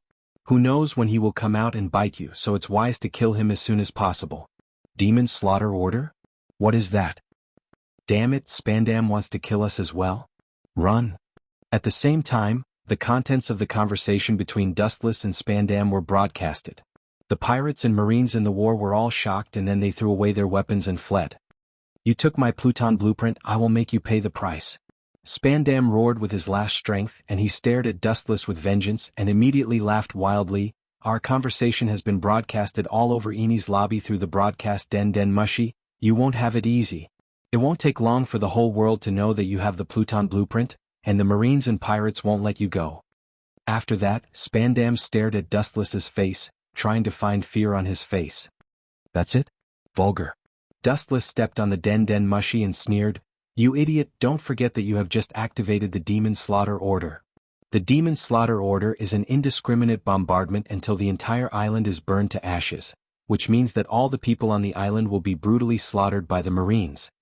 I have taken countless things in the world and this so-called Pluton blueprint is just one of them, that's all. He aimed his thumb at Spandam's head, and the light beam condensed and swallowed his whole body in the next second. What a worrisome fellow. He's already dead, yet he's still causing me so much trouble. Spandam's body was burnt, and there was no trace of vitality, and the disgusting smell of meat floated around him. Dustless pondered for a while and turned to leave. He originally planned to return to the Marine headquarters directly through the Gate of Justice, but now it seems like he has to change his plan. The order is effective against ordinary Marines and pirates, but it won't work against Lucci and Luffy. I have to kill them myself. In the dark tunnel den mushi's voice, Dustless's face is dense. The news of getting Pluton blueprint must not be made known to everyone. Although Dustless isn't afraid of being the enemy of the whole world, there will be endless troubles. Therefore, Dustless decided to kill them himself to avoid spreading the news. He only needs to kill the CP9, and the Straw Hat Pirates will be the scapegoat. As for the ordinary Marines, the Demon Slaughter Order will be enough to kill them. Ka. At this moment the ground trembled and cracked and then White Zetsu broke out of the ground. I have sunk the ship's dock near Eni's lobby, and the pirates and Marines have become turtles in a jar. There is no way out. White Zetsu laughed. Good job. Dustless nodded slightly, showing a satisfied smile, and then a mysterious smile appeared on his face. Go and inform Robin, let her secretly take a few photos of the Straw Hat Pirates suppressing the CP9, I need them. Dustless, Sama wants the Straw Hat Pirates to be the scapegoat. After following Dustless for so many years, White Zetsu also practiced his agile thinking ability and understood his intentions. This is a must, the CP9 was inexplicably destroyed and someone must be the scapegoat, otherwise sooner or later they will suspect me. The Straw Hat Pirates are the best candidates for the scapegoat. Dustless said without concealing anything. They don't even know who the enemy is, and the CP9 was inexplicably destroyed. There is no doubt that the world government will definitely send someone to investigate, and it is only a matter of time before they find out who is behind this. Dustless will also surface, and for this kind of thing, Straw Hat Luffy is the most suitable scapegoat. Boom boom boom. About half an hour later, a violent vibration came from the tunnel ahead. Dustless frowned slightly as he could clearly feel the vibration under his feet. This level of battle. It doesn't seem like a battle between admirals, it seems to be beyond the level of vice admirals. Interesting. Dustless's handsome face showed a smile, and he couldn't help but speed up his pace. Judging from the scale of the battle and the fluctuations, it is obviously at the level of a quasi-admiral. Whether it is Luffy or Lucci or anyone else, they haven't reached this level, so it might be someone else. At the same time, Marine Headquarters battleships also arrived at Enies lobby, and a huge group of 5 vice-admirals began to ruthlessly bombard the entire island. Marine Headquarters is very close to Enies lobby, it only takes half an hour. Countless shells bombarded the island, tearing the ground into pieces, all the buildings collapsed and the fire was monstrous. In just a few minutes, the blazing flames engulfed the entire island. The miserable scene was no different from the end of the world, and the people of Enies lobby were screaming.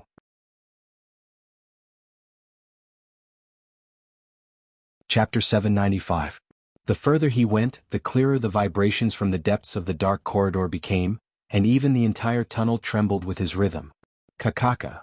With a loud noise, the tunnel was filled with the sound of water flowing, and the momentum was uncontrollable as it rapidly expanded and extended. The incomparably long corridor was instantly eroded and occupied. The mighty water flow oppressed Dustless. Did the cannon blast break the tunnel? Dustless's eyes narrowed as he secretly guessed. These tunnels are buried deep underground and can only be destroyed by the intensive bombardment of the Demon Slayer Order. But it doesn't matter, those ability users will die if they touch the sea, it's not worth my concern. The devil fruit is afraid of the sea. This is a well-known weakness. Now that the entire tunnel is annihilated by the sea, it means that all creatures in the tunnel will be destroyed. There was a large spacious area with a large number of goods piled up around it. The things loaded were ammunition supplies. The Straw Hats and CP9 were having a fierce confrontation here. Get out of my way, Frankie is behind you in the tunnel, don't block the way. Luffy glared and his body was boiling. His whole body was dark red and all aspects of his body were doubled, especially his strength. The scars on Lucci's body were caused by him. Luffy. It's not good, did you hear the vibration just now? Zoro approached Luffy and looked at Kaku who was confronting him. His clothes were soaked with scarlet blood, and Zoro's body was covered with visible wounds. Yes, we can't stay in this place, retreat quickly, or we will be submerged by the sea. One of the 3 main forces of the Straw Hats, Chef Sanji said. The Straw Hats were obviously at a disadvantage and were suppressed by all the members of the CP9. But Frankie is still in their hands. Clenching his fists, Luffy said unwillingly, they should be worried, they are all ability users, and they will be finished if they are submerged in the sea. Boom boom boom, hearing this the members of the CP9 frowned. Lucci was about to speak when the iron door behind them was suddenly broken by a powerful force, and a big man wearing only underpants appeared. Frankie. Everyone looked at the oddly dressed man and instantly recognized that this was Frankie's true body. In the entire world he was the only one who dressed so strangely. Iceberg sent you? Forget it, it's not important anymore. Let's run for our lives. The moment he finished speaking, Frankie sped towards the other end of the tunnel. In just a few seconds, Frankie merged into the darkness and completely disappeared. Little ones, retreat. Leave this island immediately. Luffy shouted and ran towards the place where Frankie disappeared. The purpose of the Straw Hat Pirates was to rescue Frankie after receiving Mr. Iceberg's request. Frankie's sudden appearance was a bit sudden, but there was no doubt that this was his main body. Frankie. Didn't he go to the Marine headquarters with Spandam? One of the CP9 members, Kaku, was puzzled. The CP9 members frowned. Frankie was stronger than Spandam, but his body was tied with chains so he couldn't hurt or threaten Spandam. Spandam? He's already been killed. From now on you're free. There was a gust of wind behind them. The CP9 members were stunned. They subconsciously turned around and looked at the figure in the dark. They were secretly on guard. Louis South, Saint? After a while, Dustless came out of the darkness, and his smiling face was exposed to the light. All the members of the CP9, including Lucci and others, were stunned. Officer Spandam was killed? Khalifa, who recovered from her shock, immediately pursed her lips and smiled elegantly. That eyesore is finally dead. That kind of person is even more evil than pirates. These words made the CP9 members nod. That guy was too annoying. Not to mention helping them, even if he didn't help them it would be a blessing. What a big cat, it can even fight. Sure enough, there are all kinds of strange things in this world. Dustless exclaimed as his eyes fell on the big cat in a black suit. Not long after his voice fell, a white pigeon landed on the big yellow cat. Dustless was embarrassed and immediately scratched his head. It turned out to be Lucci. Sorry? Spandam was killed by Frankie? He shouldn't have the ability to kill him. I personally tied him up. Kaku in his giraffe form expressed his doubts. Everyone looked straight at Lucci. He was the backbone of the CP9. Why did you kill him? With his hands in his pockets, Lucci asked with a blank face. His voice was close to a machine, and there was no emotional fluctuation in it. As a Marine Admiral, I have no obligation to report to you. Dustless indifferently refused. Different from before, he changed his aura and smiled like a spring breeze. That guy is dead. Whatever you choose in the future, I don't mind taking you in.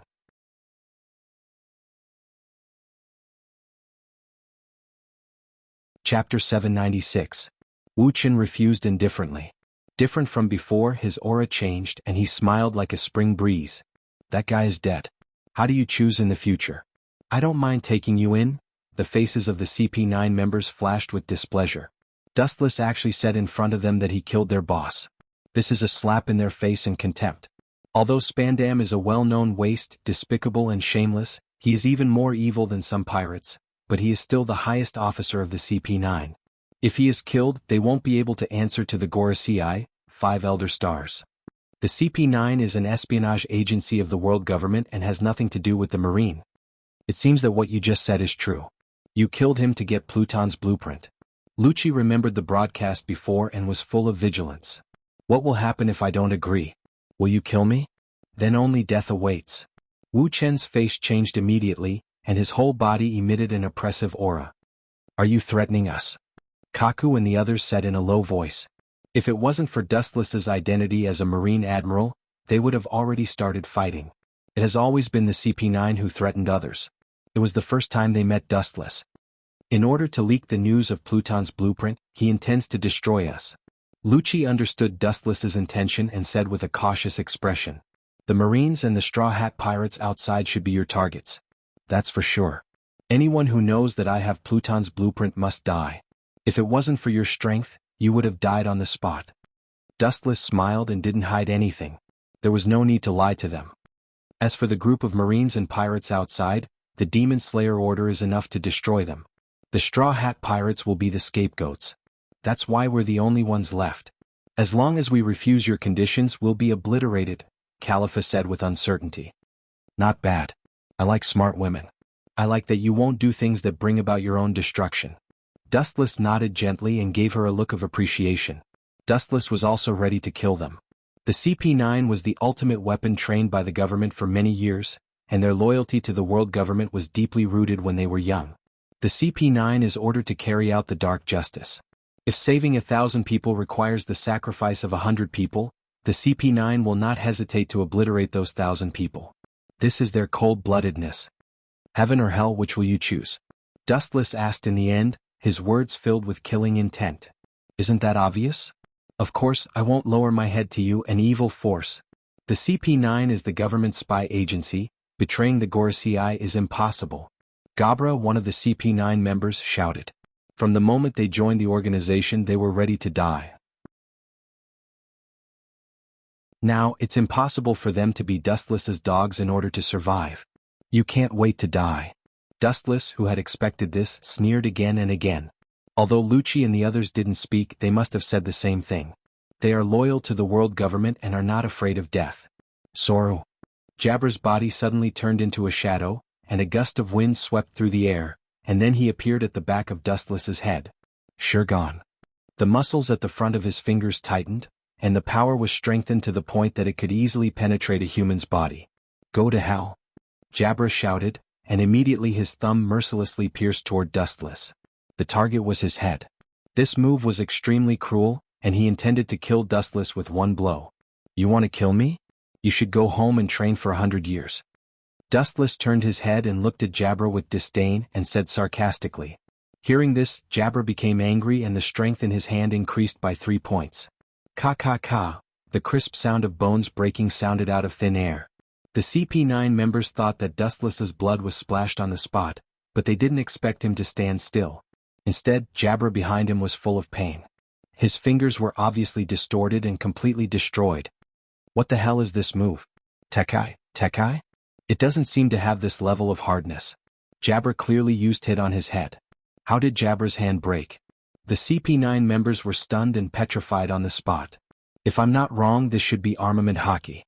Its defensive power is far stronger than Tekai.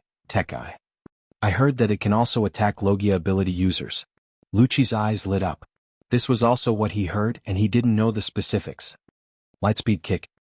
His body jumped up, and his leg instantly eroded Jabber's body. Bang bang bang. The sealed wall was pierced through and Gabriel was trapped within. His entire body was in a charred state, turning into a pile of charred meat paste. His heart had completely stopped beating, and his motionless appearance showed that he had completely died. This is the strength of a Marine Admiral. He can easily kill a CP9 with a single move. The two of them were on completely different levels. The difference was like the difference between heaven and earth. It was like a powerless child encountering an adult with infinite strength. It would be destroyed with a flick of a finger.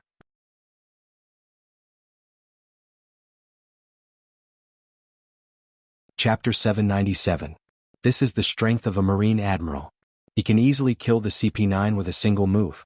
The two of them were on completely different levels. The difference was like the difference between heaven and earth.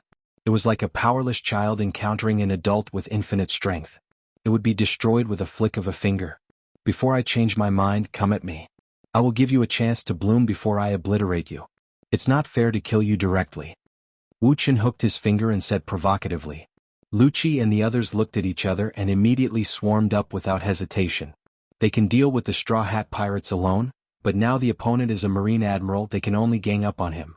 Do you think you can change the outcome of defeat? Like a child who likes to dream. He gathered a large amount of high-density photons with one hand and gathered them into a strong, dazzling light. If one looked at it, they would feel the sharp edge that was like a blade on one's back. Yasukani no Magatama. The flashes of light rained down from the sky.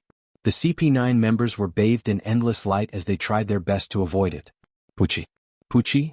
Although they avoided a large number of flashes of light, it was inevitable that some of them slipped through the net. Their bodies were inevitably pierced and there were thumb-sized burn marks. And as time went by, more and more wounds appeared. About 10 seconds later, the large warehouse that was stained with gold returned to normal, and the light bullets shot by Dustless were annihilated one after another. Lucci, Kaku, Khalifa, and others were fine. They are all outstanding existences in the CP9, so they were spared, but their bodies also have clear burn holes. It would be impossible for him to escape unscathed from the concentrated attacks just now. Only Khalifa and Blueno were safe. The latter escaped the destruction of the Yasukani no Magatama because of the particularity of the fruit. As for Khalifa, do you think I'm great? You don't want to have holes all over your body, right? Looking at Khalifa with a smile, Dustless had an expression that said, you should be thanking me. As for the other members of the CP9, without exception, they all fell in a pool of blood. The dense Yasukani no Magatama penetrated their bodies. They died one after another. Their expressions were full of fear. They had suffered great pain before they died. Even Lucci, who killed countless people, was slightly pale. Sorrow.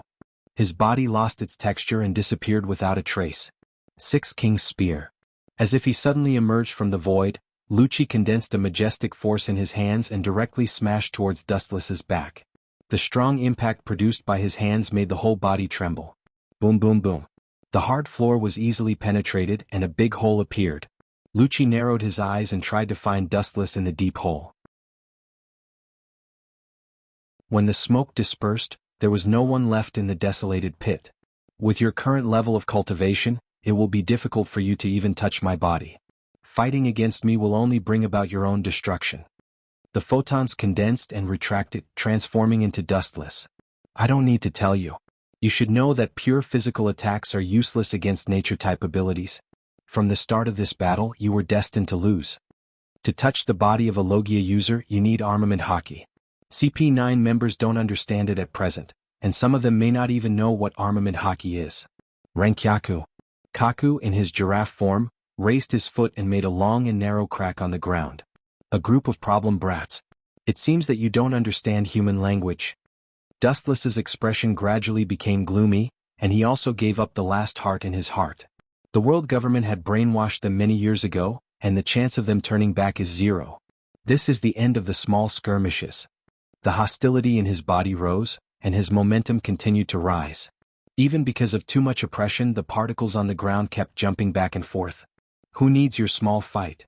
Behind Dustless, the space suddenly opened, and a figure appeared from inside. It was Blueno. As a door fruit user, his ability is quite strange. You don't know how to live. Observation hockey spread out, and everything around him couldn't escape Dustless's perception. The moment Blueno appeared, Dustless clearly perceived his existence. You want to shorten the gap between realms with your devil fruit ability? This kind of simple idea is just deceiving yourself. Leisurely looking back, the light in his hand whistled out. Laser. As Dustless's voice fell, the light beam erupted. It happened so suddenly that Bruno, who was completely unaware, was directly hit. There was a scorched hole visible to the naked eye between his eyebrows on his forehead. It ran through his whole head and he immediately fell to the ground. After struggling for a while, he completely lost consciousness. Next, you guys, Lucci, Kaku and Califa. Dustless's eyes looked at the remaining three people and his eyes flashed a bloody light. The murderous look made it difficult for them to breathe, and the huge sense of oppression made it difficult for them to breathe. You two hurry up and leave. I'll hold him off. Taking a step forward, Lucci's eyes glowed with awe-inspiring luster. His firm tone carried a hint of desperation. Although Lucci was usually indifferent and unreasonable, in fact he still valued his companions. You're tuning in to the Han Lee's Wuxia Chronicles YouTube channel. We're so grateful for your support and don't forget to subscribe to join us on this incredible journey through captivating stories. Your generosity through donations truly makes a world of difference, as it's the primary source of revenue that allows me to expand and enhance this channel for you. Thank you from the bottom of my heart for being a part of this adventure.